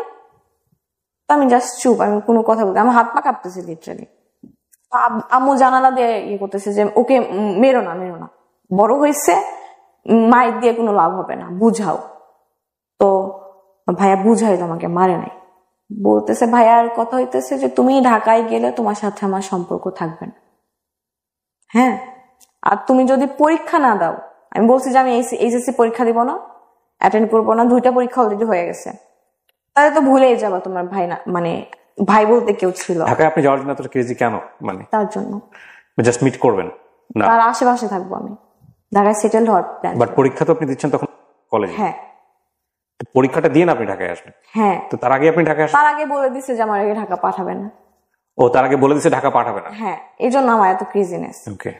তো ভাইয়া অনেকক্ষণ যাও বলতেছে তোর হচ্ছে ছোট থেকে বেসিক জিনিসটা নাই, তোর পড়াশোনা হবে না, তুই একটা কাজ কর। ভাইয়া আবার সিএসসি সাবজেক্টে পড়তো ভাইয়া হচ্ছে অনেক ভালো প্রোগ্রামার, আমি তোকে একটা ল্যাপটপ কিনে দিচ্ছি, তুই এই লাইনে চলে আয়, আমি তোকে কাজ দিব, তুই মান্থলি 30 থেকে 35 হাজার টাকা ইনকাম করতে পারবি ঘরে বসে। হ্যাঁ। তো আমি বললাম এটা কোনো কথা, আমি পড়াশোনা করব না। বলতেছে এই পরীক্ষা দে, পরীক্ষা দেওয়ার পর আর কোনো কাজ নাই। তো এটা একটা অপশন। আর একটা অপশন হচ্ছে তুই বাসা থেকে পাবলিকের জন্য প্রিপারেশন নে, তুই যে কোনো একটা ভার্সিটিতে যদি ওয়েটিং লিস্টেও থাকিস, আমি তোকে কথা দিচ্ছি আমি পরের বছর তোকে ঢাকায় নিয়ে কোচিং করাবো। তো অলরেডি আমার 1 বছর কিন্তু গেছে এইদিকে, আমি আর চাচ্ছি না আমার 1 বছর গ্যাপ যাক। তো আমি বলতেছি যে ভাই এটা আমার পক্ষে পসিবল না। আমি ভাইয়ার পা ধরে কান্না করছি। ভাই বলতেছে আমি তোমাকে ঢাকায় নিব না। পা ধরে কান্না করছেন যে ছেলেটা কাছাকাছি থাকবে না? হ্যাঁ, আমি ঢাকায় যাব। কি বলতেছিলেন ভাইয়া যে আমি ওকে অনেক পছন্দ করি? না ভাই, ও কথা জানে না ভাইয়া, তখনও জানে না ভাইয়া, এখনো জানে না, স্টিল নাও জানে না। কি বলেন? তো না জানলে ভাইয়া কেন আপনাকে? মনে করতেছে যে আমি ঢাকায় গেলে বেয়াদব হয়ে যাব, হচ্ছে দুষ্টামি করব, এগুলোর জন্য ভয় পাইতো ফ্যামিলি থেকে আমাকে নিয়ে। এই জন্য ঢাকায় আসলে হয় না যে অনেক ছেলেরা ড্রাগ অ্যাডিক্টেড হয়ে যায়, ওকে, এগুলা নিয়ে ভয় পাইতো। আপনি কখনো ট্রাই করেছেন? জীবনে কখনো না। এত ভয় কেন পাবে যেখানে ভাই ঢাকাতে আছে? আপনাকে ইনসিডেন্ট হয়ে গেছে আমার লাইফে। আপনার ভাই ম্যারিড ছিল ওই সময়? না, ভাইয়া, ভাইয়ের সঙ্গে আপনি থাকতে পারতেন। ভাইয়া তো হচ্ছে উত্তরাতে থাকতো, উত্তরা থেকে ফার্মগেট তো অনেক দূর হইতো। বাট আপনি ফার্মগেটেই থাকতে চাচ্ছেন এরকম কথা বলেছেন? হ্যাঁ, কারণ ফার্মগেট আমার হচ্ছে কোচিং, এটা তো ম্যানেজ করা যেত সামহাও। জানি না আমি এত কেন ক্রেজি হলো বিষয়টা নিয়ে, যেহেতু জানে না সে ছেলেটা সম্পর্কে। তারপর ভাইয়া জাস্ট বললো যে আমি তোমাকে ঢাকায় নিব না। আসার সময় বললো আমার একটা বিড়াল ছিল, আমি অনেক শখ করে কিনছিলাম, আমি টাকা জমাই 25,000 টাকা দিয়ে বিড়ালটা কিনছিলাম। ভাইয়া বলে যে 25,000 টাকা দিয়ে আপনি একটা বিড়াল কিনছেন? কত ঘুরে বেড়ায় আশেপাশে? পার্সিয়ান ক্যাট ছিল। ওকে। তো বলতেছে এই বিড়ালটা তুমি সেল দিবা। আমি ওকে 6 মাস নিজের কোলের মধ্যে নিয়ে ঘুমাইছি। তো না হইলে হচ্ছে তোমার ঢাকা যাওয়ার সম্ভাবনা নাই। তো কারণ ছিল, রিজন ছিল, বিহাইন্ড দ্য রিজন হইতেছে যে আমি ঢাকায় যাওয়া আসি করছি, এগুলোর জন্য আমার হিউজ পরিমাণ টাকা ধার হয়ে গেছিল। হিউজ অ্যামাউন্টটা বলতেছে না। তো এটার জন্য ভাই রেগে গেছে, এটার জন্য মূলত রেগে গেছে। ধার করতেন কার কাছ থেকে? আমার ফ্রেন্ড হচ্ছে যে আমার সাথে আসতো, ও দিত। তো ওর কোনো গার্লফ্রেন্ড ছিল না? ও আপনাকে পছন্দ করতো? না, এই টাইপের কিছু না, আমাদের মধ্যে অনেক ভালো ফ্রেন্ডশিপ। প্রচন্ড কষ্ট, 6 মাস একটা প্রাণীকে কোলের মধ্যে নিয়ে। তো 1 তারিখে আমার বার্থডে ছিল, তো আমি রাত 12টার সময় ফোন নিয়ে বসেছিলাম যে আমার বয়ফ্রেন্ড আমাকে উইশ করবে। তো 12টা বাজছে জাস্ট, তখনই একটা আননোন নাম্বার থেকে কল আসছে। আমি ভাবছি সে অন্য নাম্বার থেকে কল দিছে। কল পিক করে আমি দেখি যে অনেক একটা ছেলের কণ্ঠ। 10 সেকেন্ড কথা বলছি আমি বলতেছি তুই রাখ, আমার একটা ফ্রেন্ড, তুই রাখ, আমি তোরে পরে কল দিচ্ছি। এই 10 সেকেন্ডের মধ্যে আমার ফোন ওয়েটিং এ পাইছে। ও হ্যাঁ, আমার বয়ফ্রেন্ড। তো ওর কথা হচ্ছে, ওর প্ল্যান ছিল যে ও 1 তারিখে যাবে আমার সারপ্রাইজ দেওয়ার জন্য। তো সে আমাকে ফোন দিয়ে র্যান্ডমলি শুভ জন্মদিন, হচ্ছে দিন ভালো কাটাও, এরকম টাইপের উইশ করে রেখে দিল। বুঝলাম না কেন এটা হলো, আমি তো জানিও না ওয়েটিং এ পাওয়ার পর এরকম সিচুয়েশন হয়েছে। তো দেখি আমার সবখান থেকে ব্লক করলো। 10 সেকেন্ড কেন ওয়েটিং এ পাইছে? আমি আমার গার্লফ্রেন্ডকে আমি ফার্স্টে উইশ করব, অন্য আমি ওয়েটিং এ পাবো কেন? এইটা তার কনসেপ্টটা ছিল এরকম। আমি তো ওই দিন বের হবই না, সে আমাকে ব্লক করছে, ড্রেসটা তার গিফট করা, আমি ইচ্ছা করে পরে আসছি। ও তো ঢাকায় যাওয়ার পর হচ্ছে তার সাথে যোগাযোগ করি ফ্রেন্ডের মাধ্যমে। সংসদ ভবন হয় হচ্ছে আপনার ফার্ম গেটের এলাকায়, তো আমি বলি ওখানে দেখা করেন। সে আমার ওখানে আসলো, আসার পরে বলে যে আমি তোমার সাথে কন্ট্যাক্ট কন্টিনিউ রাখতে পারবো না। সে স্কোপ পাইলে আমার সাথে কন্ট্যাক্ট অফ করার ট্রাই করতো। তো ওখানে আমি কান্না করে দিছি, মারাত্মক লেভেলের কান্না। তো আমার কান্না দেখে তার একটু খারাপ লাগছে, বুঝাইলো ঠিক আছে কন্ট্যাক্ট অফ করা লাগবে না, যেমন আছে অমন থাকি। আচ্ছা ঠিক আছে। আমি জানুয়ারি মাস ফেব্রুয়ারি মাস পুরোটা ঠিক ছিল, আমি ধুমসে পড়ছি জানুয়ারি ফেব্রুয়ারিতে, 3টা 4টা অব্দি পড়তাম ভোর, যে আমার চান্স পাওয়া লাগবে ইউনিভার্সিটিতে। হ্যাঁ, কারণ আম্মুকে আমি এটা কথা দিয়ে আসছি, আম্মুকে সারা জীবন অনেক পেইন দিছে। তো আমি হুট করে অসুস্থ হয়ে যাই মার্চে, আবার আমার ওই প্রবলেমটা দেখা দেয়, আমি আবার হ্যাঁ সেন্সলেস হয়ে যেতাম। তো এটার প্রেশারটা যাইতেছিল একটু তার উপর, যে আমি একটুতে রেগে যে তার উপর হচ্ছে একটু চিল্লাইতাম যে এখনই দেখা করেন। তারও কিন্তু অ্যাডমিশন, সে বলতো আমি তোমার সাথে দেখা করতে পারবো। তখন তো আপনি ঢাকাতেই? হ্যাঁ, তাও বলতো আমি দেখা করতে পারবো না। কোথায় থাকেন আপনি তখন? আমি ফার্ম গেট থাকি। ফার্ম গেট থাকেন কোথায়, কারো বাসায়? না, হোস্টেলে। হোস্টেলে থাকেন। সপ্তাহে 3 দিন কোচিং থাকতো, 3 দিন দেখা করতো, এমনিতে আলাদাভাবে দেখা করতো না। আমি বুঝতাম তার পড়াশোনা আছে, তো আমি এরকম অসুস্থ হয়ে যাওয়ার পর আমি আর পড়াশোনাটা কন্টিনিউ করতে পারি না। তো আমার এগুলো পাগলামো দেখে আমি সেন্সলেস হয়ে যাই। তো আমাকে বাসায় পাঠাই দিল যে তুমি বাসায় যাও, কয়েকদিন থেকে আসো, ভাল লাগবে। তো গেলাম বাসায়, থাকলাম, আমাদের ঝগড়া হইতো। সে স্কোপ পাইলে আমার সাথে কন্ট্যাক্ট অফ করার কথা বলতো, আর আমি পাগল হয়ে যাইতাম। হাজবেন্ডের সাথে যখন আমি ছিলাম, বিয়ের পরে যে সম্পর্কটা হয় একজন হাজবেন্ড ওয়াইফের মধ্যে, সেটা আমি তার কাছ থেকে হাইড করছিলাম। আচ্ছা, এবং সে সেটা বিশ্বাস করেছিল? হ্যাঁ। তো সিচুয়েশনালি তাকে জানানোর প্রয়োজন হলো কেন? সে আমি জানাইছি ইচ্ছা করে যে কতদিন আর হাইট রাখবো। ওকে। তো হচ্ছে সে কান্না করতেছিল, এটা নিতে পারে না। তো বলতেছে আমি এটা সহ্য করতে পারতেছি না, আমি তোমার সাথে সম্পর্ক রাখবো না। ওকে, মানে সে বিয়ে মানতে পারে কিন্তু ওই ধরনের সম্পর্ক মানতে পারতেছে না। তো সে খুব বাজেভাবে ভেঙে গেছিল ভাইয়া, খুব বাজেভাবে। আমি তার চোখের দিকে তাকাইতে পারতেছিলাম, চোখের এই কোনা পানি আসতো, শুধু পানি পড়তো না, চোখের পানি আটকায় যাইতো। তো আমি তাকে দেখে আমি ভাই এই ছেলে আমাকে ভালোই বাসে না, আবার আমার জন্য এত পেইন খাইতেছে, আমি মানতে পারতেছিলাম না যে সিচুয়েশনটা কি অ্যাকচুয়ালি। কোনোভাবে ম্যানেজ করলাম। আমার একটা ভাইয়া ছিল, আমার কাজিনের বয়ফ্রেন্ড। ভাইয়াটা আমাদের থেকে 3-4 বছরের সিনিয়র। ওই ভাইটা আমাকে জাস্ট বলছে যে এই মানুষটাকে ফিরাই আনছো, বাট আরেকবার যদি কোনো কারণে ভাঙো, এই মানুষটা আর ফিরবে না তোমার কাছে। মানে এই মানুষটা যার ফিরবে না, সেটা বয়ফ্রেন্ড সম্পর্কে সে জানলো কিভাবে এটা তার সম্পর্কে? সবাই জানতো, আমার কাজিন, আর আমার কাজিন জানতো, তো আমার কাজিন তাকে বলছে। মানে এটা তার জায়গা থেকে একটা পরামর্শ দিছে? হ্যাঁ, পরামর্শ দিছে, মানে আপনার বয়ফ্রেন্ড সম্পর্কে, যেহেতু একটা ধাক্কা পাইছে, আরেকটা ধাক্কা যদি পায় কখনো, সে আর কখনো ফিরবে না। ওকে। তো তারপরে সবকিছু ভালোই যাইতেছিল। এইচএসসি এক্সামে রেজাল্ট হয়, প্লাস আসবে না, বাট এটা ভেবে নিছিলাম যে একটু পয়েন্ট ভালো আসবে। তো আনফরচুনেটলি আমার পয়েন্ট একটু খারাপ আসে। তো আমি ভাবছি সে আমার সাথে দেখা করতে আসবে। আমাকে একটা জিনিস একটু বলেন তো, আপনার লাইফে যদি দুটো সম্পর্ক না থাকতো, আপনার এসএসসি এবং ইন্টার রেজাল্ট কি এরকম হতো? এবার কন্টিনিউ করেন। তো আমার এগুলো খেয়াল করবেন সবাই আপনারা। তো আমার 4.42 আসে, তারই প্লাস আসে। সে আমাকে বলে নাই তারই প্লাস আসে যে আমি কষ্ট পাবো যে আমার আসে নাই।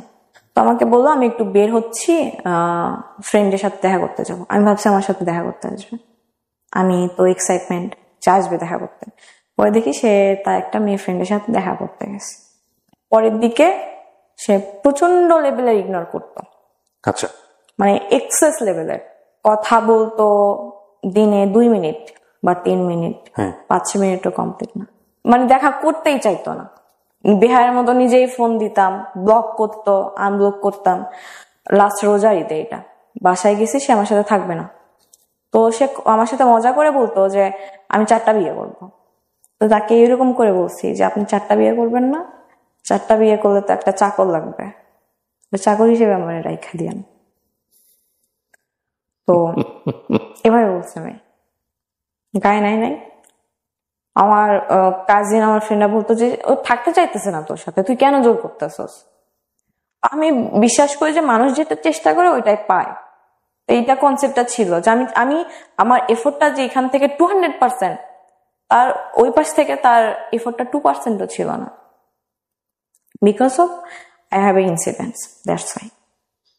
সে আমাকে বলতো যে আমি আমার ফ্রেন্ড সার্কেলকে তোমার পাস্টের কথা বলতে পারি না, আমার লজ্জা লাগে, আমি আমার ফ্যামিলির কিভাবে বলবো, আমি তো লজ্জায় মইরাই যাব। তো সে আমাকে অ্যানাদার লেভেল ভাবতো যে আমি সমাজের মধ্যে পড়তাম না, আমার এই ইনসিডেন্ট হওয়ার কারণে আমি সমাজের বাইরে পড়ি। সে দেখা করবে না, কারণ আমি তাকে ব্ল্যাকমেল করতাম যে হচ্ছে আমি স্লিপিং পিল নিব, আমি নিজের ক্ষতি করব। দেখা করবে না, একদম আমার দেয়ালে পিঠ থেকে গেছিলাম। আমি হচ্ছে ডিসাইড করি যে আমি গলায় বা স্লিপিং নেব, এটা কোনোভাবে সে জেনে যায়। আমি ফেসবুক লাইভে আসছিলাম। Are you crazy? Yes. You are. Facebook লাইভে আসছিলেন আপনি? আমি নিতে পারতেছিলাম না পেইনটা লাস্ট 1 বছর ধরে। ওকে আপনাকে ব্লক করে দিয়েছিল সমস্ত জায়গা থেকে? হ্যাঁ, সব জায়গা থেকে। মানে আপনি ওর সাথে কমিউনিকেট করতে পারতেছিলাম না। তো মনে হচ্ছে লাইভে আসলেও দেখবে? লাইভে আসলে দেখবে বা কোনো কিভাবে দেখবে? আপনাকে তো ফেসবুকে ব্লক করেছে। তার ফ্রেন্ড সার্কেল আছে না আমার সাথে অ্যাড, তো ফ্রেন্ড সার্কেলকে ইনবক্স করতেন, ট্রাই করতেন, কিন্তু লাইভে আসার সিদ্ধান্ত কেন নিলেন? আমি ইনবক্স করে দেখছি ভাইয়া, সবাই বলে যে ও তোমারে চায় না, তুমি কেন তার পিছনে পাগল। সো লাইভে এসে কি চাচ্ছিলেন, যে স্ক্যান্ডাল হোক একটা? না, আমি এটা চাচ্ছিলাম না। আমি জাস্ট আমি যে পেইনটার মধ্যে আছি, আমার মধ্যে আছি, আমি আমার do you have that live still? No. কি করছেন আপনি লাইভে এসে? আমি বলছি যে আমি এই পেইনের মধ্যে আছি। একটা ছেলে ওকে সম্বোধন করেই বলছেন? নাম উল্লেখ করে নাই। কি করছেন একটু বলেন তো, জাস্ট লাইভে গিয়ে আপনার কি মনে আছে? ওকে, আমি বলছি যে আমি একটা ছেলের সাথে লাস্ট 1 বছর ধরে রিলেশনশিপে আছি। সে আমাকে ধরতেছে ছাড়তেছে, ধরতেছে ছাড়তেছে, এরকম অবস্থা। আমি পেইন নিতে পারতেছি না কোনোভাবেই। আমি পাগলের মধ্যে তাকে ভালোবাসি, সে বুঝে না। তো আমি এই স্টেপ নিতে বাধ্য হচ্ছি, তার কোনো দোষ নাই। আমি তাকে কেন, আমি কাউকে ব্লেম দিতেছি না। এইরকম ছোট একটা লাইফ করে আমি অফ চাই। সে আমার দরজায় এসে ধাক্কায়, বাসা দৌড়াতে আসছে 10 নম্বর থেকে। মিরপুর 10 থেকে? হ্যাঁ। আপনি তখন মেসে থাকেন? না, বাসায়। আমি তার জন্যই। কার বাসায় থাকেন? আমার বাসায়। আমি বাসা নিচ্ছি, আলাদা করে বাসা নিয়েছিলেন? তো আমি তার জন্যই অ্যাকচুয়ালি আশেপাশে বাসা নেই। এই গল্পটা শুনে আমি জানি এতক্ষণে আপনারা ওকে জাজ করা শুরু করেছেন। যদিও আমি কথাটা বলছি, তারপরেও যেটা কমে যাবে বিষয়টা এরকম না। আমি জানি, আমি প্রথমে যে ওকে যে প্রশ্নটা দিয়ে করেছি আমি সেটা জানি এটা হবে। অনেকে ওকে ট্রল করবেন, অনেকে ওকে বাজে মন্তব্য করবেন, অনেকেই গালিগালাজ করবেন, অনেকেই অনেক ধরনের মন্তব্য এখানে করবেন, সেটা আমি জানি। তারপর আমি বলাটা নৈতিক দায়িত্ব, এই জন্য বলছি ওকে জাজ করেন না।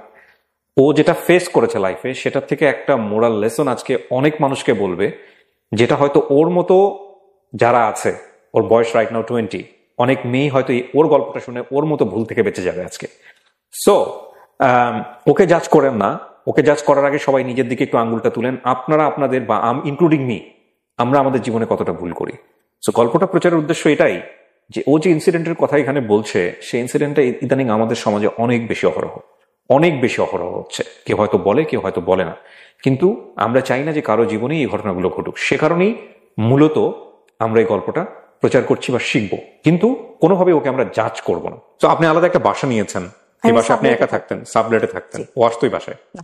আচ্ছা, তো জানতো আপনি বাসায় আছেন? হ্যাঁ, বাসা নিচে আসতো মাঝে মধ্যে, আমার পিক করে ঘুরতে যাইতাম। Okay fine. সো এসে দরজায় নক করে ডিরেক্টলি নিচের দারোয়ানকে নক করছে, যে 5 তলায় থাকে, জানতো আমি 5 তলায় থাকি, নিয়ে উপরে উঠছে।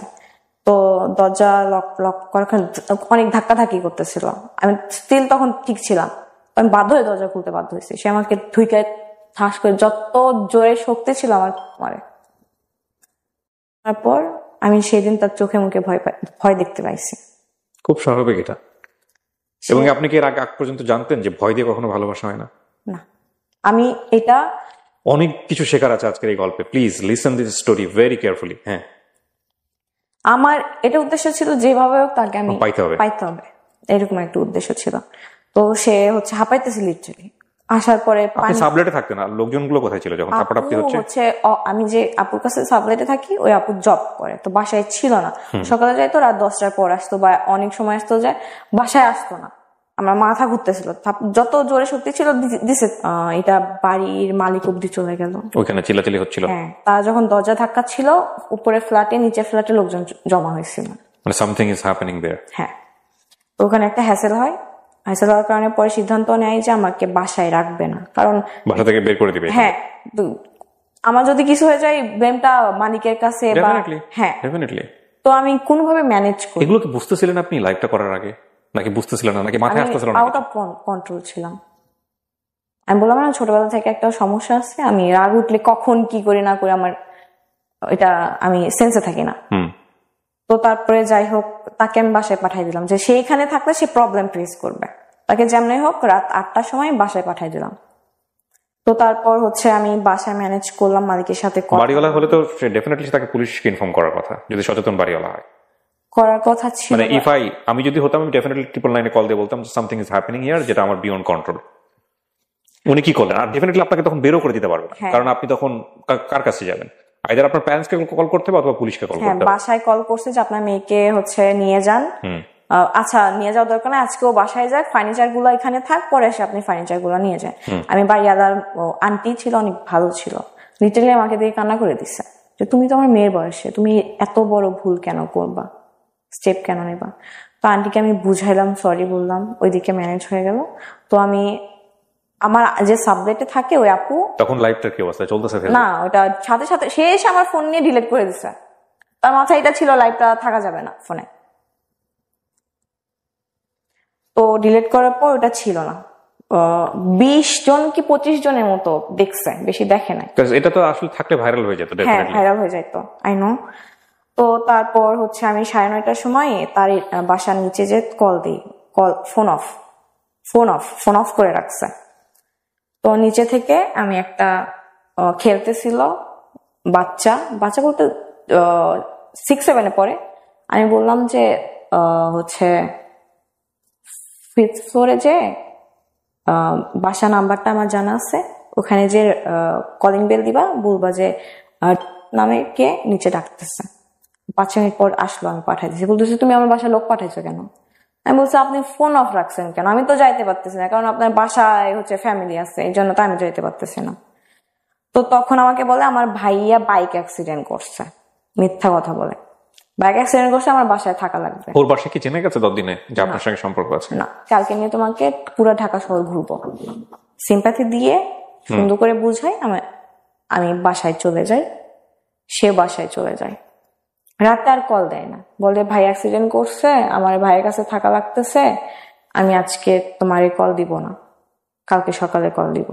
আমি আর বুঝতেছি না সেই রাতে সে তার গ্রামের বাড়িতে চলে যাইতেছে, আমি এটা জানি না। তো আমি বললাম আচ্ছা ঘুমান, আমি সারা রাত ঘুমাই নাই। তারপর সকালে 7টার সময় মনে হয় ঘুমাইছি, 11টার সময় উঠছি। আপনার বাড়ি থেকে লোক আসে নাই পরের দিন থেকে? আসতে চাইছিল, আমি আটকাইছি। আম্মু আসতে চাইছিল, আব্বু অসুস্থ ছিল, আব্বু হচ্ছে ভাইয়া কিছু জানে না? না, ভাইয়া জানে না। তো তারপর হচ্ছে সে চলে গেছে, আমি পরের দিন বিকালের দিকে তাকে কল দেই যে আপনার তো আজকে আমার সাথে বের হওয়ার কথা ছিল। বলতেছে আমি তার নানু বাসা হচ্ছে আপনার নোয়াখালী, দাদু বাসা নোয়াখালী, নানু বাসা ভোলা, দুই জায়গায় থাকা হয় তাদের। নোয়াখালী গেছে।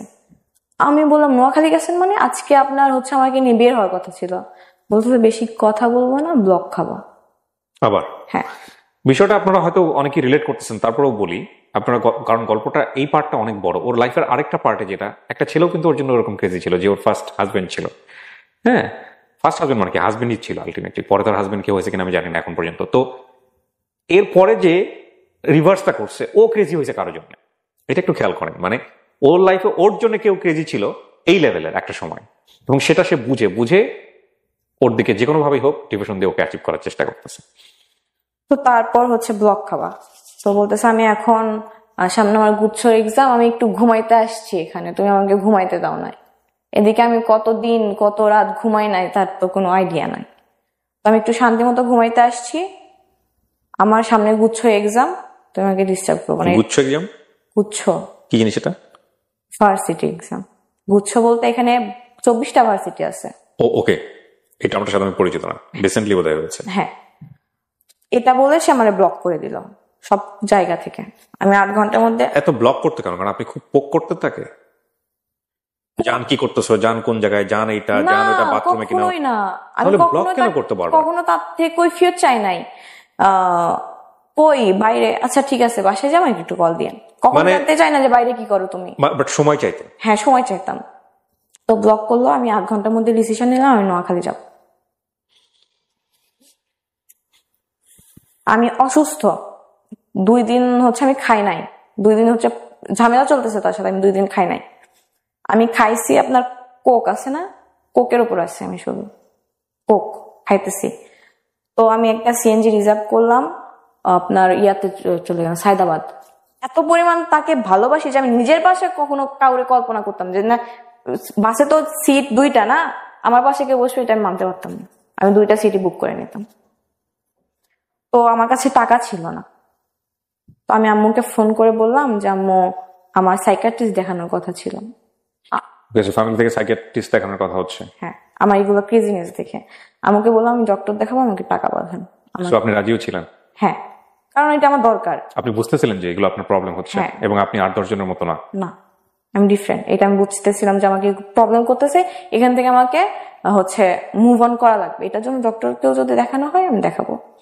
তো আমাকে বললাম আমি ডক্টর দেখাবো, আমাকে টাকা পাঠান। মিথ্যা কথা বলছি। এই টাকা দিয়ে আপনি নোয়াখালী যাবেন? হ্যাঁ, আমাকে 5,000 টাকা পাঠাইছেন। আমি গেছি, সারা রাস্তা আমি তার সাথে কন্ট্যাক্ট করার চেষ্টা করতেছি, পারতেছি না। নোয়াখালীর অ্যাড্রেসটা জানতেন? জানি না কোথায় থাকে, আমি শুধু জানি নোয়াখালী সদরের আশেপাশে থাকে। আমি কি করবেন, মাইকিং করবেন? এই মধ্যে যদি আমি তার সাথে কন্ট্যাক্ট করার চেষ্টা করি, সে তো অবশ্যই যদি জানে যে আমি নোয়াখালী যাইতেছি, তার তো অবশ্যই এটা না যে নোয়াখালী আসতেছে, অন্তত দেখা করবো। আমি জানাবেন কি তার ফ্রেন্ডদেরকে? হ্যাঁ, ফ্রেন্ডদের মাধ্যমে। তো আমি তার একটা ফ্রেন্ডকে ফোন দিলাম, তো ব্যস্ত বলতেছে। আমি মনে করলাম ব্লক করে দিছে ওর ফ্রেন্ড আমাকে। তো আমার সামনে সিটে একটা আন্টি বসছিল, আন্টির কাছ থেকে ফোন নিলাম আমি যে আন্টি একটু কথা বলবো, আমার ফোনে টাকা নাই। তো ওইখান থেকে তার ফ্রেন্ডকে একটা ফোন করলাম যে ভাইয়া আপনি কি আমাকে নাম্বারে ফেসবুকে ব্লক করছেন? বলতেছে হ্যাঁ। কেন করছেন? বলতেছে যে ফোন দিয়ে বলছে যে আমার সাথে যদি কোনো কন্টাক্ট রাখিস তাহলে তোর সাথে আমি ফ্রেন্ডশিপ রাখবো না। তো আমাকে বাধ্য হয়ে করা লাগছে।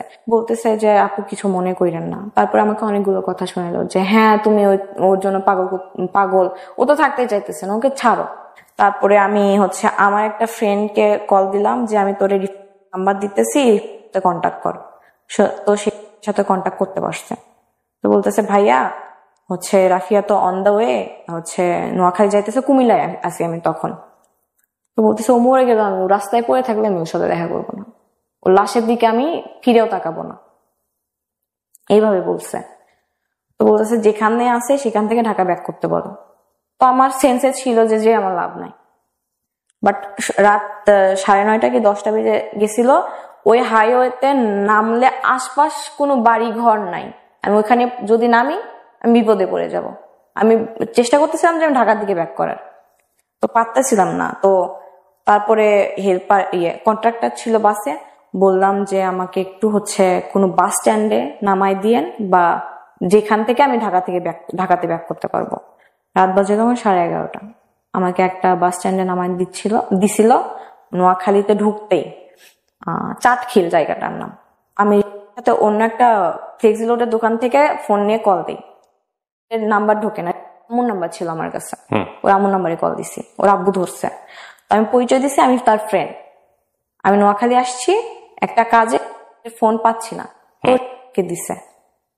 তারপর বলতেছি আমি তোর আম্মুরে কল দিতেছি, সেটা বললাম। আমার আম্মুরে কল দিয়ে যাতা বলছে, মাকে ফোন দিয়ে যাতা বলছে। তারপর আমি বলতেছি আপনি যা ইচ্ছা করেন আমারে কল দেন, এখন আমার নাম্বার যেহেতু আপনি ব্লক করছেন আমি আপনাকে কল দিতে পারতেছি না। আমি এখন রাগ বাদ দেন, আমি একটা মেয়ে হয়ে আপনার কাছে হেল্প চাইতেছি, আমি একটা মেয়ে হয়ে আপনার কাছে সাহায্য চাইতেছি। রাত 12টা বাজে, এখানে আশপাশ সব দোকান বন্ধ, আপনি আমাকে হেল্প করেন। বলতেছে তুই মর, আমি তোর লাশও দেখতে যাব না। কানাকাটি করছে আশপাশ, হ্যাঁ আশপাশ হচ্ছে। Very dangerous. কেন বলি আপনাকে, এখানে অনেকগুলো ইস্যু আছে। ওই যে বললো না যে মারা যাবা সামথিং লাইক দিস, এই যে ফোনটা কথা বলছে, ওর ফোন থেকে যত ফোন গেছে, এটা কি আপনার ফোন থেকে ছিল?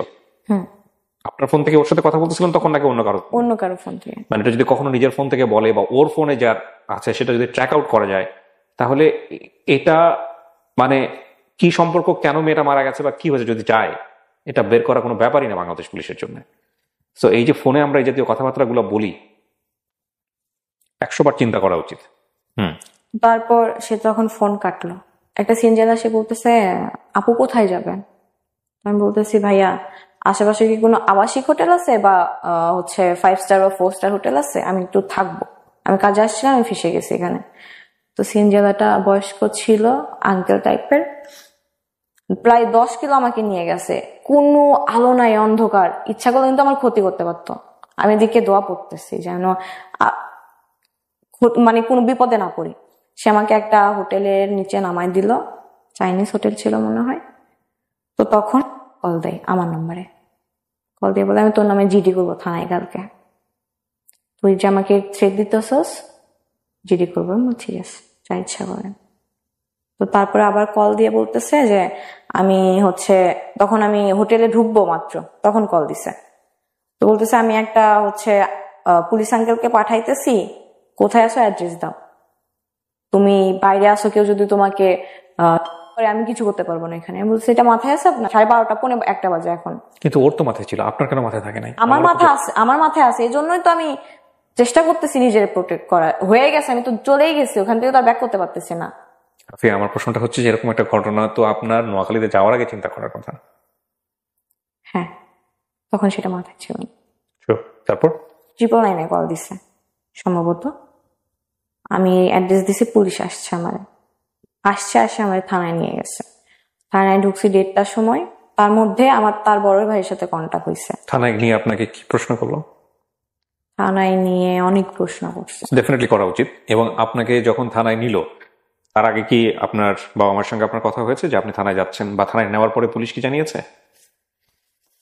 তো তার মাঝখানে আমার তার বড় ভাইয়ের সাথে কথা হয়েছে। তার বড় ভাই বাইরে থাকে, দেশের বাইরে। আমি তাকে ফোনে না পেয়ে তার বড় ভাইকে সবকিছু বলে দিই। হ্যাঁ, আমার দেয়ালে পিঠ থেকে গেছিল। কি বলবেন আপনি? অপরাধ তো তার না, আপনার কথা অনুসারে যদি আমরা যাই। হ্যাঁ, কারণ সে তো তার দিক থেকে ক্লিয়ার, দোষটা আমার, আমি বলতেছি। তো তার বড় ভাই আমাকে বলতো যে আগে তুমি থানা থেকে বের হয়ে ঢাকায় যাও, তারপরে এই বিষয় নিয়ে কথা হবে। আগে তোমার মেইন পয়েন্ট হইতেছে যে তুমি সেফলি আগে থানায় যাও, সেফলি আগে তুমি ঢাকায় পৌঁছাও। ভাইয়াটা খুব ভালো ছিল, বড় ভাইয়া সুন্দর করে কথা বলছে। থানায় গেছি, আমাকে থানার হচ্ছে ওসি সুন্দর ব্যবহার করে বলতেছে আপনি আমাদের থানার গেস্ট, হ্যাঁ আপনি এখানে থাকেন। আমার হচ্ছে একটা ছবি ভিডিও ক্লিপ করে যে কেন আসছিলাম। আমি ফ্র্যাঙ্কলি বলছি যে আমি একটা কাজে আসছিলাম, বিপদে পড়ে 999 কল দিছি, শেষ। তো তারপর আমাকে একটা ঘরের মধ্যে আটকায় রাখা হলো, এমন ভাবে আমাকে ওইখানকার মহিলা পুলিশরা ট্রিট করলো যে আমি একটা মার্ডার কেসের আসামি। আমি ওই দিন ভাইয়া বিশ্বাস করে আমি দুনিয়া চিনছি। ওই 18 ঘন্টা আমি থানায় ছিলাম, আমি দুনিয়া চিনছি, সে আমায় চিনাই দিছে। আমি যে থানায় ছিলাম, একটাবার কল দেয় না আমারে যে তুমি কি সিচুয়েশনে আসো। আমাকে লিটারালি ফোর্স করা হইতেছে যে ওই ছেলের নামে মামলা করো, ফ্যামিলির নামে জিডি করো। ওইখানে একটা আঙ্কেল ছিল, যখন শুনছি ও থেকে আসছে তখন আমার কাছে গেছে, বলতেছে ওই ছেলের নাম্বার দাও আমাকে, ও ছেলে কি করা লাগতেছে আমি করবো। আমি বললাম না, আমি তার কোনো ক্ষতি চাই না। একটা বারো কল দেয় নাই, হারাই গেছে সে। তারপর আমি অনেকবার ট্রাই করছি, তাকে আমি কোনোভাবে ফোনে পাই না। তার আম্মু নাম্বারে কল দিছি, ফোনে পাই নাই। তার ভাইয়াকে লাস্ট অব্দি কল দিছি সকালবেলা, ভাইয়াকে বলছি, এটা বলা সাহস পাই না যে ভাই আমি সাথে কথা বলবো, বড় অনেক সিনিয়র, প্রাউডলি বলছে যে আমি তাকে বেস্ট সলিউশন দিছি, থানা হচ্ছে সেভ করছি। বাট ওই 17 ঘন্টা যে আমি কি ফেস করছি শুধু আমি জানি। আমাকে কয়েদের খাবার দেওয়া হয়েছে যেগুলো থানার জেলে বসে খায়, আমি আমি ছুঁয়ে দেখি নাই। আমার 14 গোষ্ঠী এগুলো কখনো থানা ফেস করে নাই। ওখানে লিটারালি আমার উপর ফোর্স করা হয়েছে যে জিডি করেন, জিডি করেন, জিডি করেন। আপনার হচ্ছে আমি হাত ধুবো, আমাকে হচ্ছে কলা দিছে, কেক দিছে। তো কলাটা পচা টাইপের ছিল, আমি খাইছি, তারপর জীবনে খাই নাই। আমি কখনো নিজে হাতে ভাত খাই না, বাসায় গেলে আম্মু খাওয়াই দেয়। তো আমার হাত মেখে গেছে। আমি বললাম যে, একটা মহিলা কনস্টেবল ছিল, আমি বললাম যে দরজাটা খুলেন, আমি তো হাত ধুবো। বলতেছে আপনার কয়টা চাকর আছে, আপনি বারবার দরজা খুলবে আবার লাগাই দিবে। আমি ওই দিন আমি দুনিয়া চিনছি। তারপরে আমার মনের মধ্যে এটা আসছে যে আমি তার দিকে আর ফিরে তাকাবো না, এখান থেকে বের হই আমি শুধু। তো থানাতে বলতেছিল যে ফ্যামিলি মেম্বার না আসলে আপনাদের ছাড়বো না। আব্বু অসুস্থ, এদিকে আম্মু তো কিছুই জানে না, কোনো ওয়ে না পায়। আমি একটা ফ্রেন্ডকে ফোন দিচ্ছি যে দোস্ত আমি এরকম নোয়াখালী এখানে এসে, ডিটেলসে বললাম না, আমি তাকে বলছি তুই নোয়াখালী আয়, এসে আমার জাস্ট নিয়ে যায় এখান থেকে। সে একবারও জানতে চাইলো না কি হয়েছে, কাহিনী কি। সে বাইক রাইডার, হ্যাঁ, বাইক থেকে নোয়াখালী গেছে, বিপদের সাহায্য পাইছি। সে যদি আমাকে ওইখান থেকে না নিয়ে আসতো, আমি 5 দিনে ওখান থেকে বের হইতে পারতাম না। ফ্রেন্ড বনসই দিয়েছে। হ্যাঁ, নোয়াখালী থেকে 7.5 ঘন্টা জার্নি করে বাইকের উপরে। এর মধ্যে আমি এটা পর নিয়েছিলাম যে সে জাহান্নামে যাক, আমি তাকে কখনো খোঁজ নিব না, তাকে ফোন দিব না। আমার এর একটা ছিল 8 ঘন্টার। এরকম রাগ আপনার অনেকবার হয়েছে সম্পর্কের মধ্যে? 8 ঘন্টা ছিল, তাকে আমি ফোন দেই আমার ফ্রেন্ডের নাম্বার থেকে। ফোন ধরে না, তার আম্মুর নাম্বারে কল দেয়, তার আম্মু ধরছে। তো আমার ফ্রেন্ডকে দিয়ে কথা বলাই যে আমি ফ্রেন্ড সে বলতেছে নাই। তো তারপর আমি ঢাকায় আসি। ঢাকায় আসার পর অনেকভাবে চেষ্টা করে তার সাথে কন্ট্যাক্ট করার। ফেক আইডি খুলে তার মেসেজ দেয় যে আমার রিপ্লাই করা লাগবে না, আমার মেসেজগুলো দেখেন, শুধু মেসেজগুলো দেখেন, সিন করেন, আমার তাতেই শান্তি। 2 দিন পরে দেখি সেখানে ব্লক করে দিছে। আরেকটা ফেক আইডি খোলার পরে দেখি যে মেসেজ দেওয়ার পর লেখা হচ্ছে they can not receive your message. মানে এমন সিস্টেম করছে যে কোনো ফ্রেন্ড লিস্টে যারা আছে তারা ছাড়া কেউ যেন মেসেজ দিতে না পারে। আমি টোটালি ভেঙে পড়ি যে যার জন্য আমি এত কিছু ছাড়ছি, আমি আমার শহর ছেড়ে আসছি, আমি আমার আম্মুকে ছাড়া কখনো থাকি নাই, ছেড়ে আসছি, এত স্ট্রাগল করছি, সে মানুষটা সেই শব্দে আমাকে রেখে চলে গেল।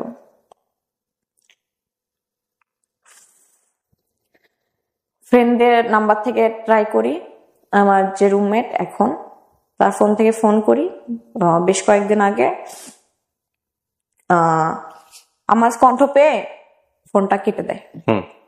সে কোনোভাবে আমার সাথে ইনভলভ হইতে চায় না, চলে গেছে। সেই সুযোগটা খুঁজতেছিল অনেকদিন যাবত। পুলিশ কেসের পরে কি আর যোগাযোগ হয়েছে? না, থানার পরে আর যোগাযোগ হয় না। থানার ঘটনাটা কবে? থানার ঘটনাটা 30 জুন। 30 জুন। আজকে আমার যে রেকর্ডিং টাইম সেটা হচ্ছে 21 জুলাই। 20 দিন 21 দিন আগের ঘটনা। তারপর আমি বাজেভাবে ভেঙে, পুলিশ স্টাফ আছে না, সাইকিয়াট্রিস্ট, বাংলাদেশে বড়, ওনার কাছে আমি দেখাই। উনি আপনাকে কি সমাধান দিয়েছে? শুধু একটু বলেন যে ওনার সমাধানটা আপনার কাছে ভালো লেগেছে কিনা। এটা ভালো লেগেছে? ওষুধ যেন সব ঠিকভাবে খাই, আর মেইনলি দোষটা আমার, আমি জানি, কারণ আমি তার প্রতি স্টিল নাও বাজেভাবে ক্রেজি একদম। সে আমার কে দোষ দিচ্ছে? ছেলে তো তোমাকে আগে থেকেই ক্লিয়ার করছে। এই গল্পটা আপনি বলবেন, এটা কি আপনার আগে থেকে চিন্তা ছিল, নাকি আপনি এই থানার ঘটনা বা সমস্ত কিছু ঘটার পরে আপনি সিদ্ধান্ত নিয়েছেন? আমি আমার লাইফের গল্প, যেটা আমার ম্যারিড লাইফ, এটা আমি শেয়ার করতে চাইতাম, বাট এত কিছু হয়ে যাবে আমার এই 20 দিনের মধ্যে, এটা আপনি জানতাম না। তারপরে আমি আপনার পেজে যে আপনাকে ছোট একটা মেসেজ দিয়ে রাখি, 5-6 লাইনের। রাইট, আমি ফোন নাম্বার ছিল ওখানে। হ্যাঁ, আমি সেটার স্ক্রিনশট মহিউদ্দিনকে পাঠিয়েছিলাম। হ্যাঁ, আমি বলি, তারপরে সে আমার সাথে এসে শেয়ার করছে, স্যার এই হচ্ছে স্টোরি। বলছিলেস আগে আনুক, আমি কথা বলি, দেখি তারপরে কি অবস্থা। সেই কথা বলাটা এটা। আমার কথা বলাটা এরকম না যে আমি আপনার সঙ্গে বাইরে কথা বলবো তারপর আমার কথা বলা মানে হচ্ছে সব অন স্ক্রিন। সো ডেফিনেটলি আমি এখানে যতটুকু নিলাম অতটুকু আমি প্রচার করবো না, আমি হয়তো প্রেসাইজলি করবো, বাট এটা। সো আপনি যেখানে আসবেন এটা আপনার বাবা মা তো জানে।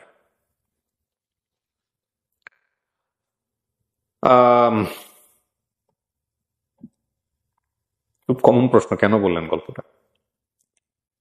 নিজেকে সান্ত্বনা দেওয়ার জন্য, মোট কথা এটা। আমি বলে আমি শান্তি পাইছি, এটাই আমার অনেক।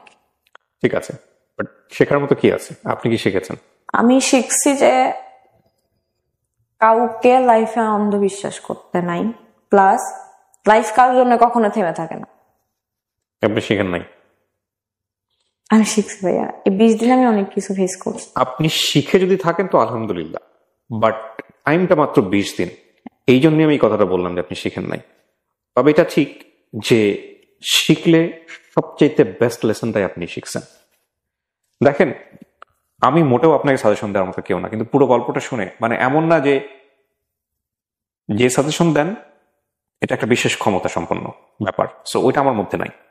বাট আমি যে কথাগুলো বলবো এটা 8-10টা মানুষ তাই বলবে, সেই জায়গা থেকে আমি 2-1টা জিনিস জাস্ট বলতে পারি। একটা হচ্ছে যে কোনো ক্রেজিনেস, ওয়ান সাইডেড ক্রেজিনেস, এটা রেজাল্ট ভালো না। আপনার লাইফে একটা মানুষ ছিল যিনি আপনার সাবেক হাজবেন্ড। আমি জাস্ট একটা কথা বলতে চাই ভাইয়া, আমি রিভেঞ্জ অফ নেচারকে বিশ্বাস করতাম না, এখন করি। এটা বোঝাতে চাচ্ছেন যে আপনি তার সাথে যে আচরণটা করেছেন সেটাই আপনি রিপিট পেয়েছেন আপনার লাইফে, রাইট? সেটা এক ধরনের যদি আত্মগ্লানি থাকতো ভালো। কোনো পরামর্শ দিতে চান যারা আপনার মতো এই যে আছে, এই এসএসসি ইন্টার পড়ুয়া টিনেজার ছেলে মেয়ে যারা আছে? আমি এতটুকুই বলতে চাই যে লাইফে আজ যা কিছু হোক জোর করে কোনো কিছু পাওয়া যায় না ভাইয়া। জোর করে আজ যাই হোক একটা সম্পর্ক কখনো টিকানো যায় না, একটা সম্পর্ক বিল্ড আপ করা যায় না। যে ছেলেটার কথা আপনি বারবার বলেছেন আজকের অনুষ্ঠানে, যদি কালকেই আপনার সামনে আসে আপনি তো কালকেই গলে যাবেন। জীবনেও না, আমি স্ট্রং হয়ে গেছি, এনাফ স্ট্রং। আমি তাকে স্টিল ভালোবাসি, ভালোবাসাটা ভালোবাসার জায়গায়। সে আমার কাছে আসলে আমি হয়তোবা তাকে আর কোনোদিন accept করবো না, কারণ আমি তাকে আর সুযোগই দেবো না আমাকে আঘাত করার। সে যে আসবে আসে, আচ্ছা আমাকে সুন্দর করে কথা বলো, সে যে সেকেন্ড টাইম আর এই কাজটা আমাকে আবার আঘাত দিয়ে চলে যাবে না, তার কি গ্যারান্টি? কিন্তু আপনি তো আঘাত পেতে ভালোবাসেন। আঘাত প্রেমিকরা আঘাত পেতেই ভালোবাসে।